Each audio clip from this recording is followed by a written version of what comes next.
would.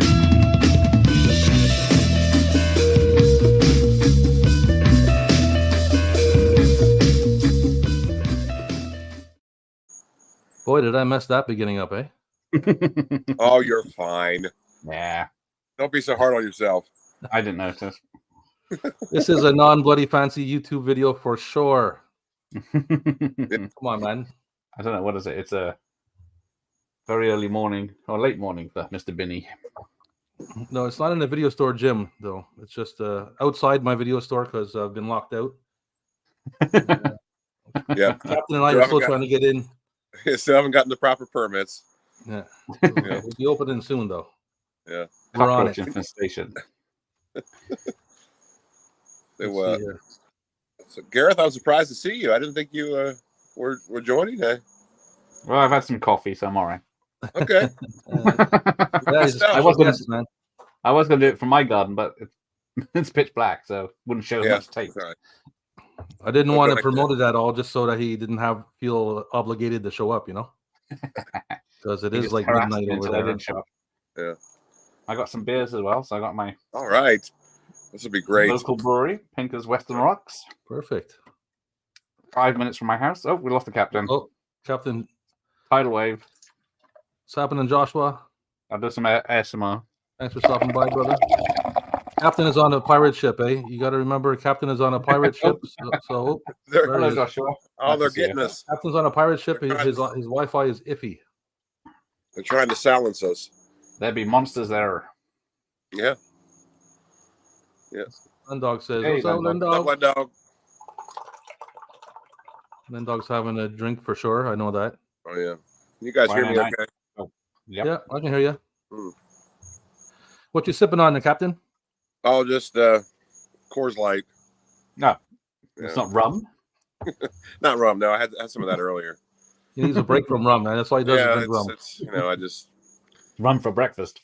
Yeah, it's too much. Too much. Welcome to the Caribbean, love. Why is the rum always gone? Because it's good. That's why. It's tasty. That's why. When I was in Cuba, man, the Cuban rum is pretty good. Yeah. Yeah. You were in Cuba? Yeah, I went once. I think that was 2017 or something like that. Around there. Is it a VHS hunt? No, not at that time. No, and I didn't leave the resort, even though Cuba's like super friendly to Canadians and stuff. But I was like the third wheel of. We were supposed to be like 4 people, and one dropped out, so I was like the third wheel with a couple. So I basically hung out with them a little bit, then hung out by myself, and got drunk and went to the club at nighttime. Went to the club. There's like 2 or 3 people in the club. Yeah, yeah, man. I hate third wheeling, especially like in that kind of scenario. I couldn't imagine third wheeling in Cuba, for heaven's sakes. Wow. Well, I mean, I figured I would just like entertain myself and whatnot, but it was Cuba. I've heard a lot of good things about partying and stuff, but the resort that we went on was more for like couples and a little more tame. So it was like, as a single dude, I was sitting around going. Did they at least have a spa? Yeah. No, they had a pool. I was something to put, but the beach is amazing in Cuba. The beach is beautiful. Yeah. What brand of cigarette you smoke, Cap? I smoke Albatross 100s. Albatross 100s, Lendog. Lendog loves smoking cigarettes. Lendog is my good friend for a lot of years, and we used to bug him about smoking. What's up, man? What's going on? Don, aren't you stopping by tonight? You still stopping by, my man? Yeah, I thought he was joining us tonight. I think he does. I think he's got I know he has a nice little VHS collection. So I told him, if you got some X rentals, man, and you want to jump on up, come on now. Yeah, man. Yeah. Which is, of course, what we're going to be discussing tonight, X rental copies. And permission granted, of course. Yeah. Permission granted, Don. Yeah. I thank you for asking permission first, though. Just don't take it from me. Yeah, that was very polite. Finicky like that. Yeah. Yeah, so X Rentals, I'm going to open up my package that I've had for like over a week now. Ooh. Okay. My membership to the 80s video shop. Yeah, open up your package. You did a video. Yeah, keep your package in your pants. Didn't you do you did a video too, right? Oh, there it is. Yeah, I've got one. Well, there's a sticker there. There's an advert there. There you go. There we go. Don Juan the Man is I'm here. upside down. Oh I'm my all God. over the place. G'day. Yeah. He's in space. All Hey, right. Mayan, Am I thanks for stopping hearable? by, Am I Mayan. legible? Thank you for stopping by and showing support, Mayan. I appreciate that. Oh, it's him. Thank you, man. It's Don Juan the Man. What's going on? Let's see. Hey, Don. Can I be heard? I can hear Yeah, I you. hear you. Do you hear us? Have you got us on the video? All right. Sounds good. Yeah. Wow, hey, we got a full house tonight. Yeah, we do. Yeah. My man Mikey couldn't be Yeah. here. Mikey's got a lot of stuff going on, so Yeah, it's he a had to busy bow chap. out for tonight. But hopefully he'll be back for next time. And yeah, so we're here drinking beers. Don, you have a beer with you, or what's going on?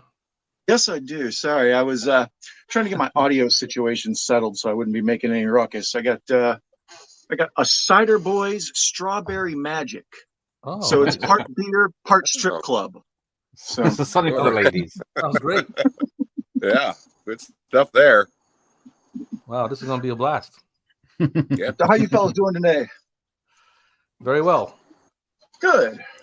Yes. Gareth Very is well. retired, as you know. It's like it's past midnight in Wizardland, so Yeah. Wizardland. Oh, it's where the history Spent all comes day. from. you know, I was thinking to myself today. Dragons.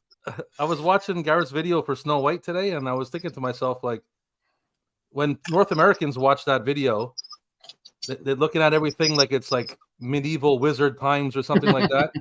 And when Gareth watches it, it's just like you know, yeah, that's what it was like. Yeah, step outside. That's what it looks like. Yeah, that's It what was a Tuesday. Yeah. There's just castles everywhere over there. Yeah. It's just Constantly. castle. You can't, yeah, my castle, which has its Yep. own moat. The bit to fill with a host pipe. Hey, Kal-El, what's happening, buddy? Hey, Cal. That's where Hey, Gareth Carl's up there. lives. He lives in a castle. Everybody does. That's over what I there. imagine. All his Yeah, me shenanigans take place in a You turret. do have to refer to me as your Yeah. lordship, you know. I would like to think that. Wow, we got a lot of titles. We got a captain going on, a lordship. There's a lot of titles happening. Yeah. All right, so yeah, drinking beers and checking tapes. Yeah, we are. Who's got tapes in this day and age? We Gareth and I did a Gareth and I did a video a while back, X rental video with Mikey and the 80s video shop guys, right? Yep.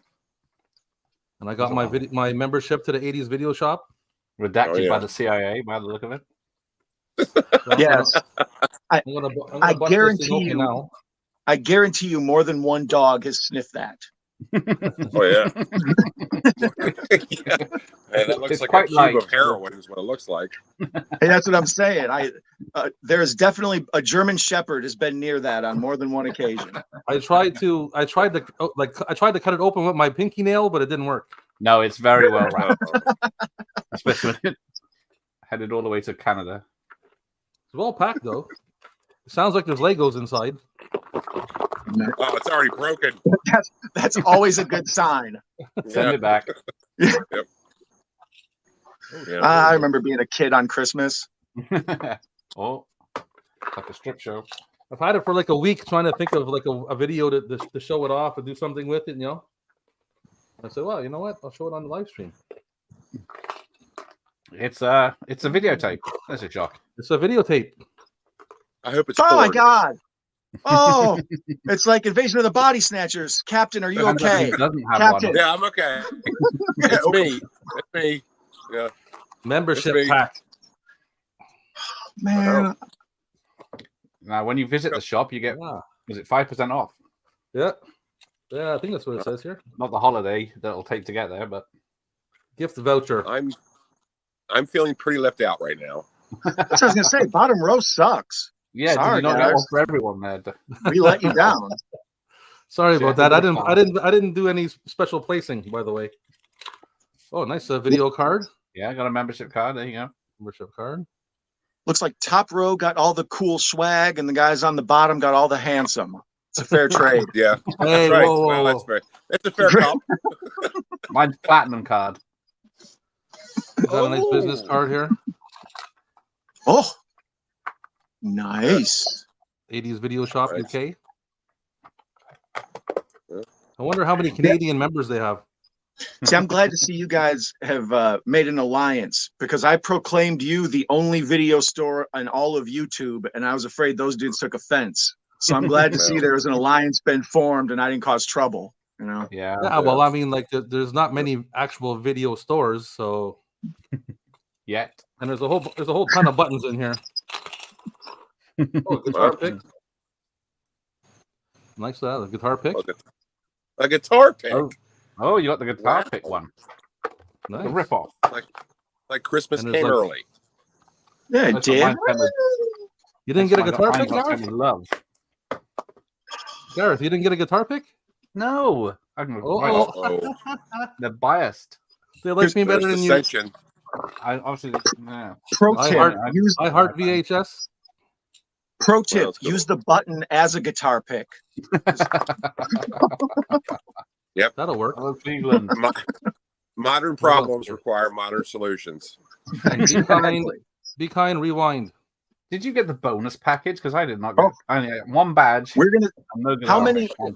I got What's 5 the running badges. count? What's the running count on how many "Be Kind, Rewind" stickers are we going to see doing this rental episode? Oh shit, that's a good question, man. Actually, I don't have any on mine. I don't have any. I noticed a couple. I've noticed a couple. Yeah. I have one that looks just like that button. It's a smiley face Well, that says "Be Kind, Rewind." I have that exact We never one. had that Be Kind Rewind over here. He In put fact, one on the none of on the mine. packaging too. Yeah. None of my copies say that. Look, you I can could have see not No, been I've wrong never- about any of them. I've never seen a one out in the wild. Can Yeah. rewind on the packaging. I No. keep the packaging too. I've never seen one in the wild. 80s Video Shop in UK, man. Awesome. If you guys must have obviously seen it, but I mean, whoever hasn't seen it, it's like an 80s museum, man. It's cool as shit. It's got a bedroom and everything for the lads. Check it out. Yeah, they got like an 80s style bedroom going on. Return of the Jedi bed sheets. All right, let's check out the chat here. What's up, Professor? Yeah. Greeting, salutation, Professor. Hey, what's up, Professor? What's up? Greeting Dog saying. yourself, Professor. Len Dog. Hey, what's this? Did you see any promotion for wrestling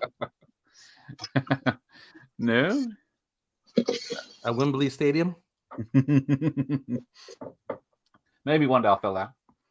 I've been waiting to see what's inside that package since Rob posted it. Yeah, so have a I. week ago. So have I. I just didn't. I was That's- gonna do like That's what like she said. I didn't want to do the same video Yeah. that Gareth did. Gareth did a video like unboxing it and everything. I didn't want to do it like that, so I was trying to think of something to do, and then I came up with it just showing it off at the live stream. Wow. You got Just, more buttons than I did, so I'm very disappointed. What I You just missed? whipped it out and started wiggling it around. Thanks for Oh stopping yeah, by, I'll Horror package that now. Dad. Right. That's a live stream. Just, let me warm up. You guys start first. Yeah. Me. What a rope. They call him the old whale rope. That's what they call him. Old whale rope Rob. Apparently, they call me a lot of things. You have many nicknames. What rhymes with Rob? It was Knob. Captain was calling me Heartthrob Rob last time. Ah, Yep. But I mean it. I mean it. That was- Every time I say it, that I was mean Rob. it. He's sincere. I can tell. It's I can not tell just- he's sincere. It wasn't just pillow talk, baby. He meant it. Oh, he did. No, that's right. No, I really mean it. It's lonely out on the seas. How have all you fine gentlemen been doing this pre-weekend eve? Well, It's already I'm Saturday. doing, isn't it? doing very well. I'm in the company of fine gentlemen here. And we got the professor joining us, and I don't know how much better it can get. I really don't. I don't think it can How get any much better. better I can mean, Well, I put Yeah. up my Halloween decorations. it'd be nice if Mikey was with us, but I mean, hey, things go up and down. Cheers. Make Cheers sure. to that. Oh shit, I need another Cheers one. to the beers. I need another one. Here you go, Rob. No, I keep a bucket full of ice outside the video store here with a bunch of beers in it. Oh, yeah, that's cool. I like that. That's really convenient. That's why I got a lot of vagrants behind the shop. I gotta keep in line. So I enjoy that when you are like you're currently in transition from switching from one shop to another, but the connoisseurs of your channel will have noticed you've switched channels or shops as well. Oh, you got the captain shirt on. Nice. Oh, yeah. Thanks, Rob. He's the only one that's bought it. The only one that's ever bought it. Thank you. it's an awesome shirt, man. oh, soul power. Let's go. I've never seen anybody wear a James Brown shirt. Never seen that. That's awesome. I've never seen big that. That's payback. awesome. Yeah, that's right. And somewhere somebody's This really record mad. is It's a so white dork doing it. Hey man, James yeah, Brown talks to all of us. I kind of cut you off there, Don. What you were saying about the video shop? Oh no, I was just saying you change the front of it as you change the shop, so it's you can actually your universe is building very nicely. Yes, that's it. I moved, and what am I supposed to do? Show the same shop and be uncreative? Are you going to be in the window waving and stuff in this one? Yeah. Oh yeah. Okay, good. That's all what I need to know. Is it a mom and pop shop though? Is it or what? Yeah. Well, yeah. It's definitely pre-Blockbuster. Oh God. Yeah. Back when there was not to like obviously there's a physical media collectors here and everything's all good. Like Mikey says, I like coasters too. But Yeah. my shop is modeled after before there were coasters in the video store. Oh, Yeah. Yeah. You can see I'm a disc head. Yeah. All right. for shame, Don. For shame. Actually, I have a much bigger shame to admit, and that's kind of why I've come on the show today to like get it off my chest. Oh Okay. shit! Let's go. It's like more. Let's hear it. I know it is. I used to work for a giant corporate video store chain. Ooh. It was the parent company of Hollywood Video, Planet Video, a chain of stores called Movies. Oh God, I wanted to run a Movies so bad. Anyways, my job was they would buy ma and pa video stores that were basically going out of business because the business model had changed so drastically from $100 VHSs to the $20 DVDs. They were all just failing. Yeah, for So sure. my job was to go in like some kind of like hospice doctor and change over old ma and pa video stores to resemble a corporate store until the store's lease ran out. So like I basically euthanized a bunch of ma and pa video stores. Wow. But yeah, Bring the enemy on for. Wow. So sometimes I have regret about it, but other times I'm like happy that it was in good hands. Like it wasn't, the corporate bastards were awful. I saved a lot of stuff. I insisted they hang on to VHS till the very end. So that's what I was gonna say is that they it would have been done either way. So at least somebody with somebody who cared did it. Somebody who cared did it. That was the thing. I always took the same approach Rob Zombie had with the Halloween movies. It's like, look, somebody was going to do it, so I'm decided to do it. All right, It might as well be me. Yeah, much better me, a guy who cares, than some jerk off who doesn't. So for sure. Captain, go for the skull. The captain and I agree on that. If it would have been if we didn't agree with you, little creep would be creeping up behind you right now. And then your camera would go fuzzy. That's another confession. The little creep and Professor Macabro's zombie Persuitos killed my character of Pierre the Skeleton, who was the producer. I used to have a skeleton that produced my show, and after I saw you two using a skeleton better, I was like, well, this motherfucker's never coming back. You're fired, dude. So, don't do that. You can do that. The captain and where is Pierre? He's around here somewhere. He's a real skeleton these days. Yeah, exactly. Skeleton was out of work. The market is just flooded with them too much. It's all physical media, Professor. It's all good, brother. You want it with good teeth. Are one of you being attacked by a spider monkey? Not me. Oh no! I don't know what that is. I have no idea what that is. It's toucans. I got toucans. 2 cans of what? Tell them I love their cereal. Somebody, his neighbor had 2 cans of something.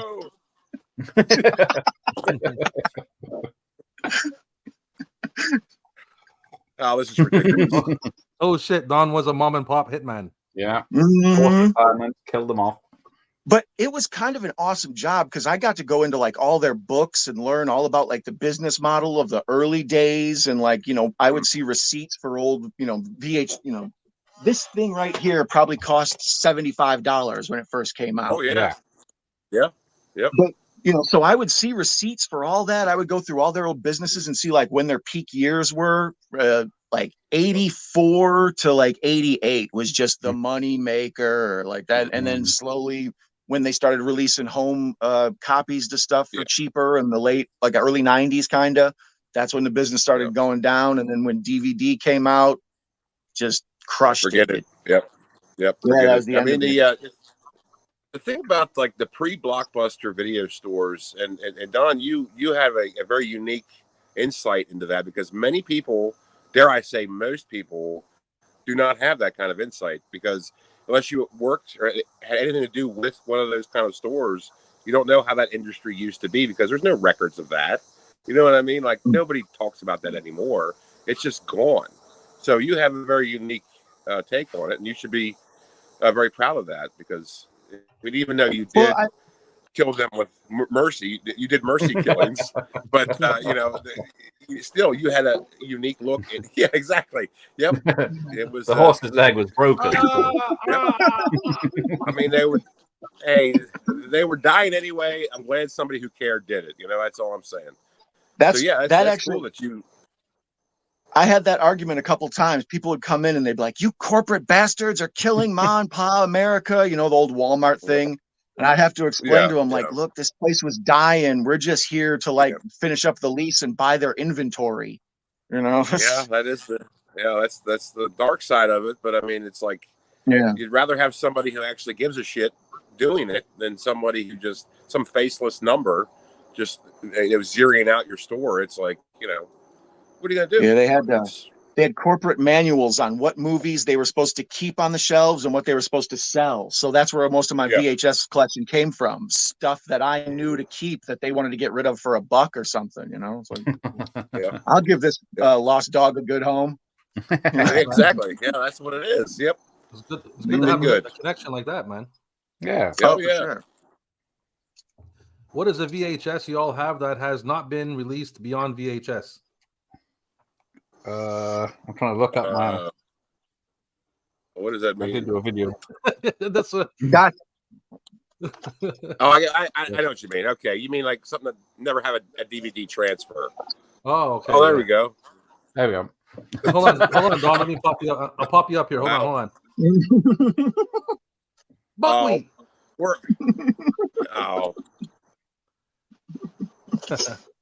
Nice. I'm just convinced that they never made that because somebody got canceled for sure for just putting that out. I think we're about to because of that. I think we're about the stream has just been canceled.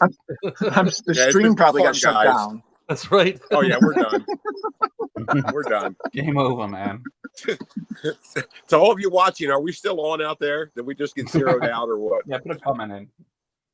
Night Owl, now I understand your name. You've been up all night painting the town blue and yellow.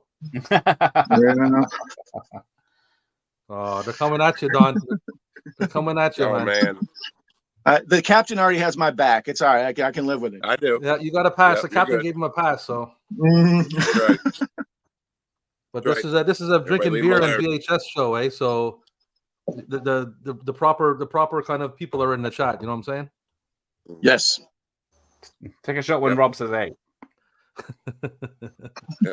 I used to love going to the video stores, especially the ones that were truly into movies like me. I would talk for a good long while about movies with the store clerk and get some choice suggestions. Oh, totally. That Rob, if you remember, that was the first conversation I had with you about your store, how much I love it. Is I kind of gave this Rob this big soliloquy about like his store and Ma and Pa's.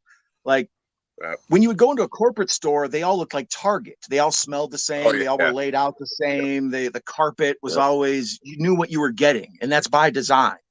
But stores like Rob runs, it's like handwritten signs, which was a corporate no-no. That's not allowed. Oh, You're not allowed to put stickers on the wall. You're not allowed to have loose action figures hanging around. You're not allowed to have a dog sleeping behind the counter. You know? Right. You know? That's how it was here, man. That's how it was for me. So some dude that looked like Rob used to talk to 8-year-old me about horror movies like I was a grown-up. You know? Like that's what I wanted. For me, one of my favorite places was a place called Video Ninja. Oh, and the dude was Asian. What a name! The dude was Asian, and he used to rent me the stuff behind the counter, man. All the screeners and shit, and tell me when all the new stuff came in. And he was cool as shit. That guy. That was my favorite place to go. And then he kind of closed down, and then I went to another place called Video Encore, and I still have my membership card from that. Nice. Does it say how old it is on there? No, there's no date on it, but it's actually in my mother's name, and my name is written on the back. So I had to be like under 18, I guess. Yeah. So that makes it pretty old. Yeah. Gareth, what was the video store situation like in the UK? I've never heard of any video stores outside of the States, or North America rather. So what was the video stores like growing up for you? A lot different and a lot the same. We didn't have, like the question coming up, we didn't have the curtain section like the Americans did where children weren't allowed. Right. The back room. Yeah, stay tuned for when my shop opens, man. Wait till you see that. I'm gonna have to blur half of it out, but I've been picking up some tapes, man, some rare, some nice. My adult section is gonna be pretty sick when I open it up. Yeah, I grew up in the countryside though, so the shops were very small. I didn't go to a Blockbuster until I was about nearly 30. So they were all like in little strip malls, and they were like small, like were they just individual stores like Rob's? Converted houses. Wow. Wow. Yeah. Wow. That's about as mom and pop as it gets. Yeah, it is. There's literally a mom and pa there. Yeah. Right. Exactly. Echo. The last one I went to, in Santa Barbara. Yeah, it was just a house that they converted it, have a big window, and then what would have been their living room and kitchen was probably just the video store. But they just gutted it all. And see, that blows my mind. In America, that would be illegal because it isn't zoned for business or whatever, right? Like, exactly. It's not zoned properly, right? But you would think in America it'd be the other way around. Like everything's make a buck land here. You'd think we'd be the first to have stuff in our houses. Like That's weird. Two of the main ones I used to visit. No, three of them were all houses in part of a normal street of houses, and then that's crazy. Oh, it was like open all hours. How friendly were the people in there? Like, was there candy involved? Like, I think you might have got tricked. I think you've been tricked. Here they had when you went to the country, like when you left the city and went out, they had like little tiny like stores, little grocery stores that have like a small little tiny video section. And the dude would it was like a general store and a 3% video section, like. Yeah, that's maybe one wall with just like just a couple different tapes from each genre or something like that, Yeah, or a spinning rack. That's about it we had in our little spinning store. rack. Yeah. I mean, when I was a kid, there was like VHS was getting like so big that even like grocery stores and like pharmacies and just general stores would have like a video section, and it wasn't bad. I remember there was a grocery store that that had like a really, really impressive wrestling section for like VHS rentals, and I was like, wow, this is incredible. It's stuff I've never seen before, like a bunch of like AWA stuff and like just like bloody stuff, and in a grocery store. It's like, what the hell? I mean, back then things were just so remarkably different. It's just incredible. And I remember, speaking of that, the Blockbuster. I didn't get a Blockbuster in my area. Look, they had that. AWA, Sergeant Slaughter. The All-Star Wrestling Collection. Yep. Ricky Steamboat. Yep. The Steamboat Collection. Right. Yeah. Yep.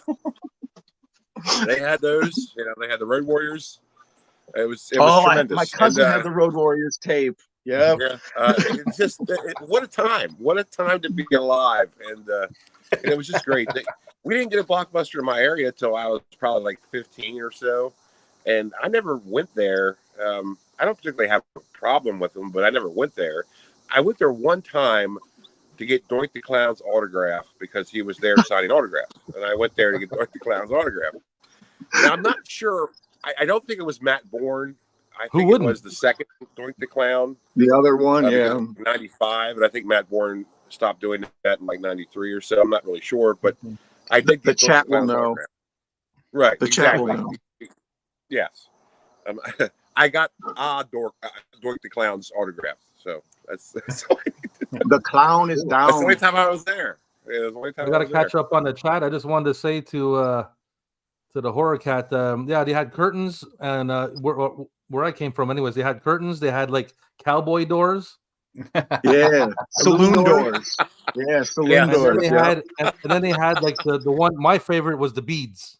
The beads. Yeah, the beads. The love beads. And they had they had the beads with the red light on inside. They had a red light lit up the room with the beads. That is sick. Yeah, man. And that room smelled a little musty. Oh, just yeah. like a little. That room smelled like a lot of things. Yeah. Yeah, I'm stealing that name. Yep. Video Ninja is an awesome name. You're right. I love that place. Video Ninjas, that was epic. Yep. Well, a lot of fans of Video Ninja, man. A lot of fans. That's a great video store name. I might have my old Blockbuster or Hollywood video card. Not sure. We did have Hollywood video here, and then we also had Ritz video. Ritz. Hey, baby. Fancy. Posh. Hey, girls. In Mexico, it took way longer for the mom and pop stores to die because Blockbusters weren't that frequent. Right. Last stores I know of died because of COVID. Oh, shit. Oh, right. Wow. That was a surprise ending. Good story, Professor. Wow, yeah. I wouldn't expect that. Yeah. Kmart having a good rental section. Yeah, they did as well. Yeah, it was just such a time. You maggot. You maggots. Oh, maggot. That's what he would say about us.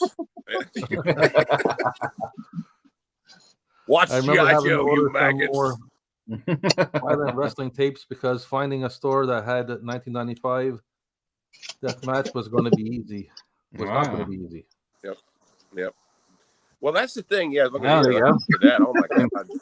Wow. I busted that one out too. Yeah. Thank you, Steve. Yeah. Thank you, Steve Kern. Steve Kern. Yeah. It was also Skinner. Yeah, that's my man.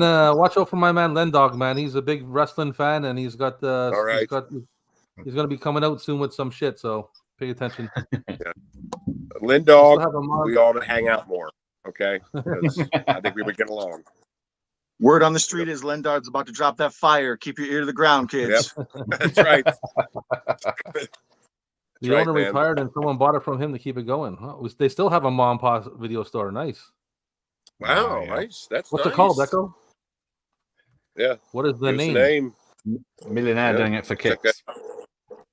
Yeah. Also when I was a kid growing up in a little town, we had two video stores. One of them was, sort of like whatever. They also had a back section and all that. But then the other one was just had this more sleazy kind of vibe to it because they had like a lot of like weird stuff that the other one didn't, especially the wrestling stuff. There was a lot of Japan wrestling, a lot of bloody stuff. There was also a lot of just like weird horror movies. Even their Nintendo selection, they had all like the Color Dreams games, like all the unlicensed stuff like you couldn't find anywhere else. Like that's where I first rented Chiller. Remember Chiller? That game? Oh yeah. Mm-hmm. Yeah, that was like so controversial. But the other store didn't have that. But the other store did have an incredible horror selection. And it's just, they closed up about, I guess, 2000 when they closed up. And one of the benefits one of the benefits to the mom and pop stores is that independent vendors could call them up and say, hey, we have some horror movies, or like one of the mom and pop stores I ran, Girls Gone Wild called and would like, hey, would you like to buy some DVDs and stuff? And I'm like, oh, my guy, Joe Francis or whatever. And he's like, how do you know Joe? Right. I'm like, I don't know Joe. What are you talking about? But like if you're corporate, they got to go through the corporate buying process. But if you just call Jerry's Video, Jerry can buy sure, send me 3 copies, you know? Yeah, exactly. Yeah. St. Jack's. It's called St. Jack's. Yeah. St. Jack's. That's a good name. That's a good name. It is. Yeah. You're welcome, Land Dog. We're waiting for you, brother. He hasn't been there in a while. He keeps saying need to pay him a visit. Paid him a visit. I go, oh, shit. Pay him? Yeah. Shoot a video, whether it's open or closed. Yeah, exactly. Do a video, man. Use a brick. Yeah. Sure. You get in. For sure. Speaking of videos, who's next to show something? Well, I've been hogging all the spotlight. I got one. I did. Where is it? Oh yeah, in honor of the captain. There we go. Let me pop you up here. Ooh, the enforcer. Oh yeah, cool. Hey, look at that. Nice. Yeah. Picture's very faded because that's the real colors where the tape is.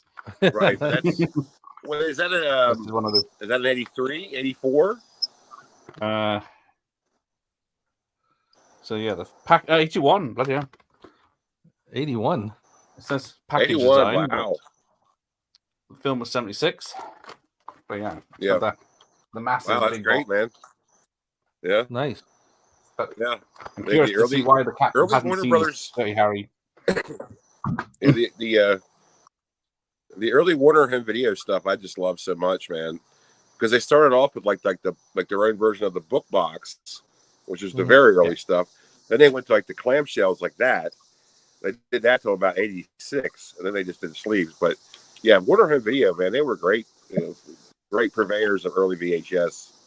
That's one of the only like differences when it comes to like all the tapes that Gareth had, like in the UK, they're mostly all in those clamshells, right? Yeah.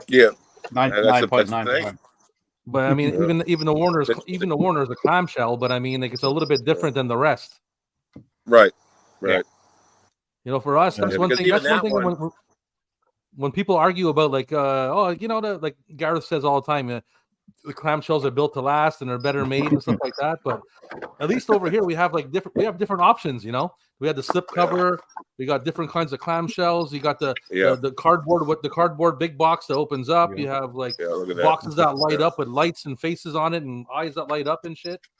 One of the things that mom and pop video stores did was they took the old cardboard sleeve and cut them. Yes. And then they put them inside the hard box. And then there you go. So it looks, it'll last the test of time and it won't get all burnt up and stuff by the sun as much. Well, still, but that's what I thought Gareth had going on with all those British ones. And then when he's like, no, they come like that, I became so jealous. Yeah, because they're properly made. The poster and everything, the packaging is all properly made for the clamshell. Yeah. And not just all chopped up like. Well, like I got a Whoopi Goldberg of those. Where's Whoopi Goldberg? Yeah. Oh, you have that? Oh, wow. That's really funny. Yeah. Look at it. Yeah. Look at it. Butchery. Look how messed up that is. Yeah. See, look at that. It's done. Really? You got any of these? That's like probably the first. I got that too. Do you have any that were? Speaking of Whoopi Goldberg, I have Jumping Jack Flash. Same way. Nice. Yeah. Check it out. Cool. Come on. Yeah. The thing about it is cool that the mom and pops did this because they pretty much had to, but also, they just completely destroyed the original tape because of that. You know what I mean? But at least this one's done well, but many of them are not done well. A lot of them are just slaughter jobs. They just cut it up and throw it in a sleeve. It's like, so yeah, that's the thing. What do you have there? What is that? Most of mine are not done well. Well, this one is Uncommon Valor, but it was a previous that somebody put in the plastic box and cut. But then when I bought it, it was in like just a rubber band around it for 50 cents or something. So I keep it in like this little plastic. Yeah, I keep it in that deal to keep it safe. That's great. But I've got a couple of these that are just. That's great. Yeah, on our last stream, yeah, they put the effort in. I think it was our last stream. Remember the Vestron video one I had, the dancing one that was like wrapped around. Oh yeah. Yeah. They put it into some kind of like just a plain black slipcover that's probably from like a set or something, and then they cut the box off and just put it around like a wrapper and taped it. Yeah, that one was weird because it was like it was in a sleeve, but then they destroyed the sleeve and put it on another sleeve. It's like it didn't make any sense. Like I don't know what they did that for. It was weird. That's a weird thing to have. I think they moved it to a fake clamshell, like we're talking about the transplant. But then at some point they decided, we want the box, but we don't want the movie, and they just pulled everything out and wrapped it in a rubber band and sold it in a dump bin for 50 cents and kept their box. Maybe. You know. Yeah. I got Burglar and maybe. Got an 87 copy of Burglar. And Lead Dog, unfortunately, no, the Enforcer is not about Arn Anderson. I'm sorry. It's not about Arn Anderson. That's not. At least we did a film portraying. Yeah. Hey, sorry, speaking of wrestling, Captain, your latest video with the wrestling promo was just fantastic. I already bet $50 on Phantom of the Oprah. Yeah, the names on that shit, man. He has so much stuff like that. It's hilarious. I'm telling you. Well, thank you very much, guys. Thank you. I love it. I love shit like that so much. And just like early wrestling is just so much. It is just so incredible. Well, I mean, if you like read like a lot of like, go ahead. I'm sorry. No, I was gonna say you do interstitials in your show. Like it reminds me of Svengoolie, like when he would do, come on down to the Berwyn racetrack. Well, you'll be on the edge of your seat. See Walt Wiley, Ronald Reagan, and his Washington Winnebago Sunday. I love all of those little like just fake commercials, and it makes me laugh every time. I was like, oh, I forgot I was gonna have. I love it. Yeah, I love it so much, and I've just always been a fan of that stuff. It's just great stuff. So I'm glad you appreciate it.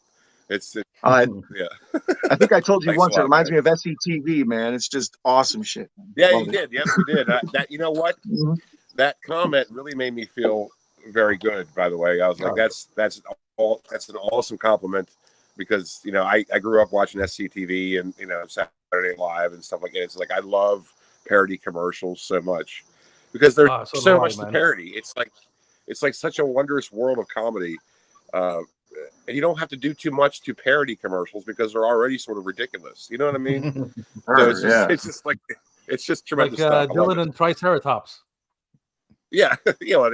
Well, hey, they're very serious attorneys. Okay.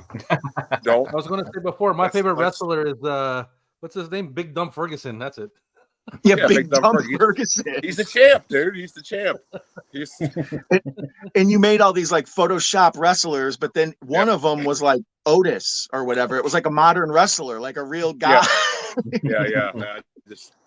I was just like, screw it. I'll put him in there. I don't care. That's what I'm saying, man. That's what I'm talking about. This anyway. Yeah. Just that little short, all that effort and creativity in that little short, man, is like so much, not to be a hater, but it's so much more than a lot of other people put into their YouTube channel, man. It's like, oh, for sure. I don't know. Gareth, are you okay? Gareth looked hurt when you said that, Rob. I did. I thought, was he talking about me again? Wow. Yeah, that was uncalled for. Gareth's the busiest dude on YouTube, man. Dude, yeah, he is. He's the hardest working man in show business right there. Yeah, for sure. Yeah. Hey, man. Gareth actually has ads in his videos. Okay, we can't say anything. Gareth. I've never noticed. I'm monetized. Ooh, bitches. If Gareth misses a night, he gets a message from YouTube asking him what's the matter. Yeah, make it rain. He gets a text from Nightbot. Are you okay? Yeah, exactly. Yeah. I know I had premium for the longest time. Then I was like, you know what? I'm tired of paying for this, so I canceled it. And as soon as that went into effect, I watched one of your videos, Gareth, and the first thing that came up was a goddamn ad, and I was like, son of a bitch! I was like, fucking Gareth. Give me that money. Give me that penny. Yeah, I had no idea. Well, congratulations. I mean, that's good. It's, hell yeah. Now Gareth's Gareth can run around and say you got some of that booty. Yep. Yeah. Back up that booty. Captain's channel will be huge one day. Yes, I agree. Thank you, Mondo. Thank you very much. Maybe. It should be, anyways. If anything in the world is right, it should be. Yeah, well, Rob shared that wrestling video on Instagram, and I shared it with Professor Cat Dad. So it's an underground success, whether you know it or not. hey man, that's all I need. I tell you that much. As long as you guys like it, I'm fine. I really am. Like that means a lot to me. That means a lot to me. Cheers, brother. Yeah, cheers, man. No, video case with the video store name on the case. I have a couple, but not on me right now. Yeah, I have a few. I'm gonna go Blockbuster ones. Who's showing one? Something that's got a name on the case. What's happening, Channel NEM? Thanks for stopping from by. Britain. Welcome. Channel He's NEM. from the north, but he's all right. NEM. NEM? Hold on. Channel NEM? Fellas, I gotta plug in my shit real quick. Hold on, I'll be right back. Plug it in, Captain. I'm gonna plug it in. Hold on. Let's pop it up. See the landscape. Oh wow, that's a new one. But it doesn't just end there. See, it says Blockbuster. But if I take the tape out, it's got the Blockbuster label. Sticker, yeah. Don't open it. No, don't do that. But it's a reversible cover. There you go. What is that? Oh, okay, yeah. So I was trying to figure out, like, how would Blockbuster ever load it on their wall if it's all sideways? They would have to turn all the movies, profile or whatever. Landscape. I don't know why it's there. Yeah. I guess. So then they must obviously flip the inside cover out. That way they can put it on the wall. That would make sense. Okay. That's pretty cool, man. It's like a special feature there that you can have it either way. Yeah.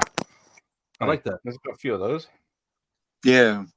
I have some DVDs like that. But I got some X rentals that are in the because another thing they would do here is instead of like butchering the box and giving you a shitty X rental like this, they would completely just take it out of the box and put it into a separate plastic case. And you've seen them before, Gareth, like on my channel. I have two different kinds. I got like purple ones and I got see-through plastic ones. If you go on my channel, you'll see I have one that says like the company, the video store name and the address, everything on it, and it's a clear plastic snapping case that they rent you that tape in. Yeah. So on the wall would be the box with a sticky badge on it on Velcro, and you would take just the badge and go turn it in, and they give you the tape in a separate case. Yeah, I think that's how our Blockbuster too. Normal case in front, rental case behind. You take the rental case, they swap it for one with the video in, scan it, and off you go.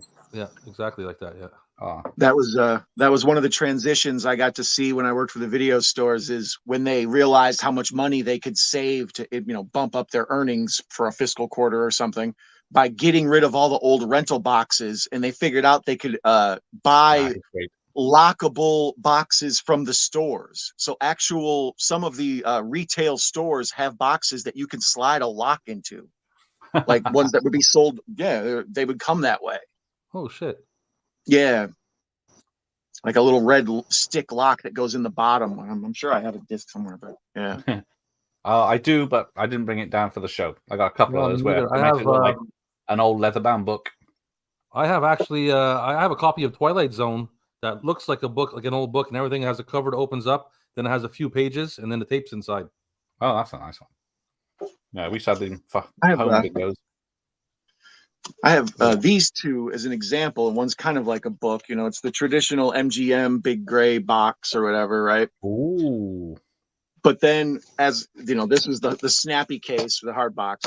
But then later on, when they wanted to save money, they went to this cardboard box, and it the big box. I like those boxes. It looks exactly the same when you put them next to each other. You don't even realize one's not, one's just cardboard and one's in a box. So they're a trick, but it does like this little hidden. You can hide your drugs in here, man. The MGM big boxes and all that stuff were pretty cool because a lot of that design, man, a lot of those got destroyed. I have a couple of them that were like just hanging on. I got the let's see, telephone, whatever, with Charles Bronson. Bronson one. And then I also have Bronson Lee champion. Oh, actually, no, that's a Warner. That's a Warner. I like that stuff, man. Even though I don't really collect video games, like even NES, I have like a little NES that has like 600 games in it, and I just use that. Oh, yeah. I could collect that because that shit's from my childhood too, but I like that kind of stuff the video store had that was for like video games and everything that only existed in the video store, you know? Mm. Yeah, because the video stores I was talking about earlier, the Nintendo games they rented, they came in like those clear clamshells, and they even had like a Xerox copy of the booklets, so that was pretty cool, you know. Josh got a bunch of those big box MGM big boxes, man. Especially if they need the code to play the game. Pop you up. Let's see that again there, Don. Give me a second. These are old NES boxes that I rescued from the back rooms of old video stores. Nice. Wow. Double dribble. What did you, man? Double dribble. Look at that. That's quite a treasure right there, man. Yeah. We got Legend of Cage. We were supposed to throw these away, and I'm like, why would I do that? I need to keep Ghosts and Goblins. You know what I mean? Definitely. I was never any good at that. Those are so rare nowadays because people, when they had them as a kid, they would just throw them away. That's why they're so rare nowadays. It's hard to find a game, like a big game. Yeah. They would tell me, go in the back room and just clean out all that crap, throw out whatever's back there, any of the old records, and instead I just be like boxing it up and loading it into my trunk of my car. Yeah, man, that's wicked, man. That's pretty awesome. I want it. Yeah, those 15 boxes of posters, threw them away first thing. Sure. That's cool as shit, man. Having that access to that, man, that's pretty cool. Oh yeah, dude. That's why I had to give my penance up front, because it worked out for me in the end. Yeah, it did. Yeah, nice. I think it was worth it. I'm glad you did it. I really am. I'm glad. If you approve, then I feel better about it. Yeah. Well, was somebody on the chat asking about what box VHS box looked like a book? Yeah. That's referred to as the MGM book box. Really? Well, that's what it's called. These guys? That's what we're showing. Channel Nemesis. Yeah, it's the MGM book box. MGM Home Video was famous for that. That was their main claim to fame when it came to VHS. Like I said, one of the most elegant VHS designs, the VHS case designs, but unfortunately, not all that durable. Very hard to find any. So wait a minute. I've been hoodwinked and bamboozled. This snap box is then this box, but it's been cut to fit in here. Yes. Okay, son of a bitch. Oh, I am going to call the people at Video Palace. Oh, you got better dress. Good. Yes, you should. You should. People in the chat call them Video Palace and bitch. The people at Video Palace are close personal friends of mine. Oh, okay. I never met them. Call them up. I never met them. Just let them know. Tell them Rob sent you. Don, I'm going to need your home address and your work hours. For no particular reason. Professor, you don't have to steal. You're welcome here forever. Yep. The dude on the couch is the professor. Just I got a red skull guy sleeping on the couch. Yep. They charge me $25 still in old plastic regular box. Yeah, they know the prices these days, don't they? Oh yeah, the prices are outrageous nowadays, man. There's a market for that shit. I mean, totally. You know, and the thing is, it's like you got to be careful too, because things being as they are, technology has certainly caught up with this, and people, they replicate the other stuff. So you can get something thinking it's an original, and it's just going to be just a replicate. And it's like, that's not, you know, that sucks. You know, it's like, it's almost like classic art. You know, there's some asshole on the internet selling forged bison bucks. Yeah, how about that? Nice. Nice. What's the wrong coming in?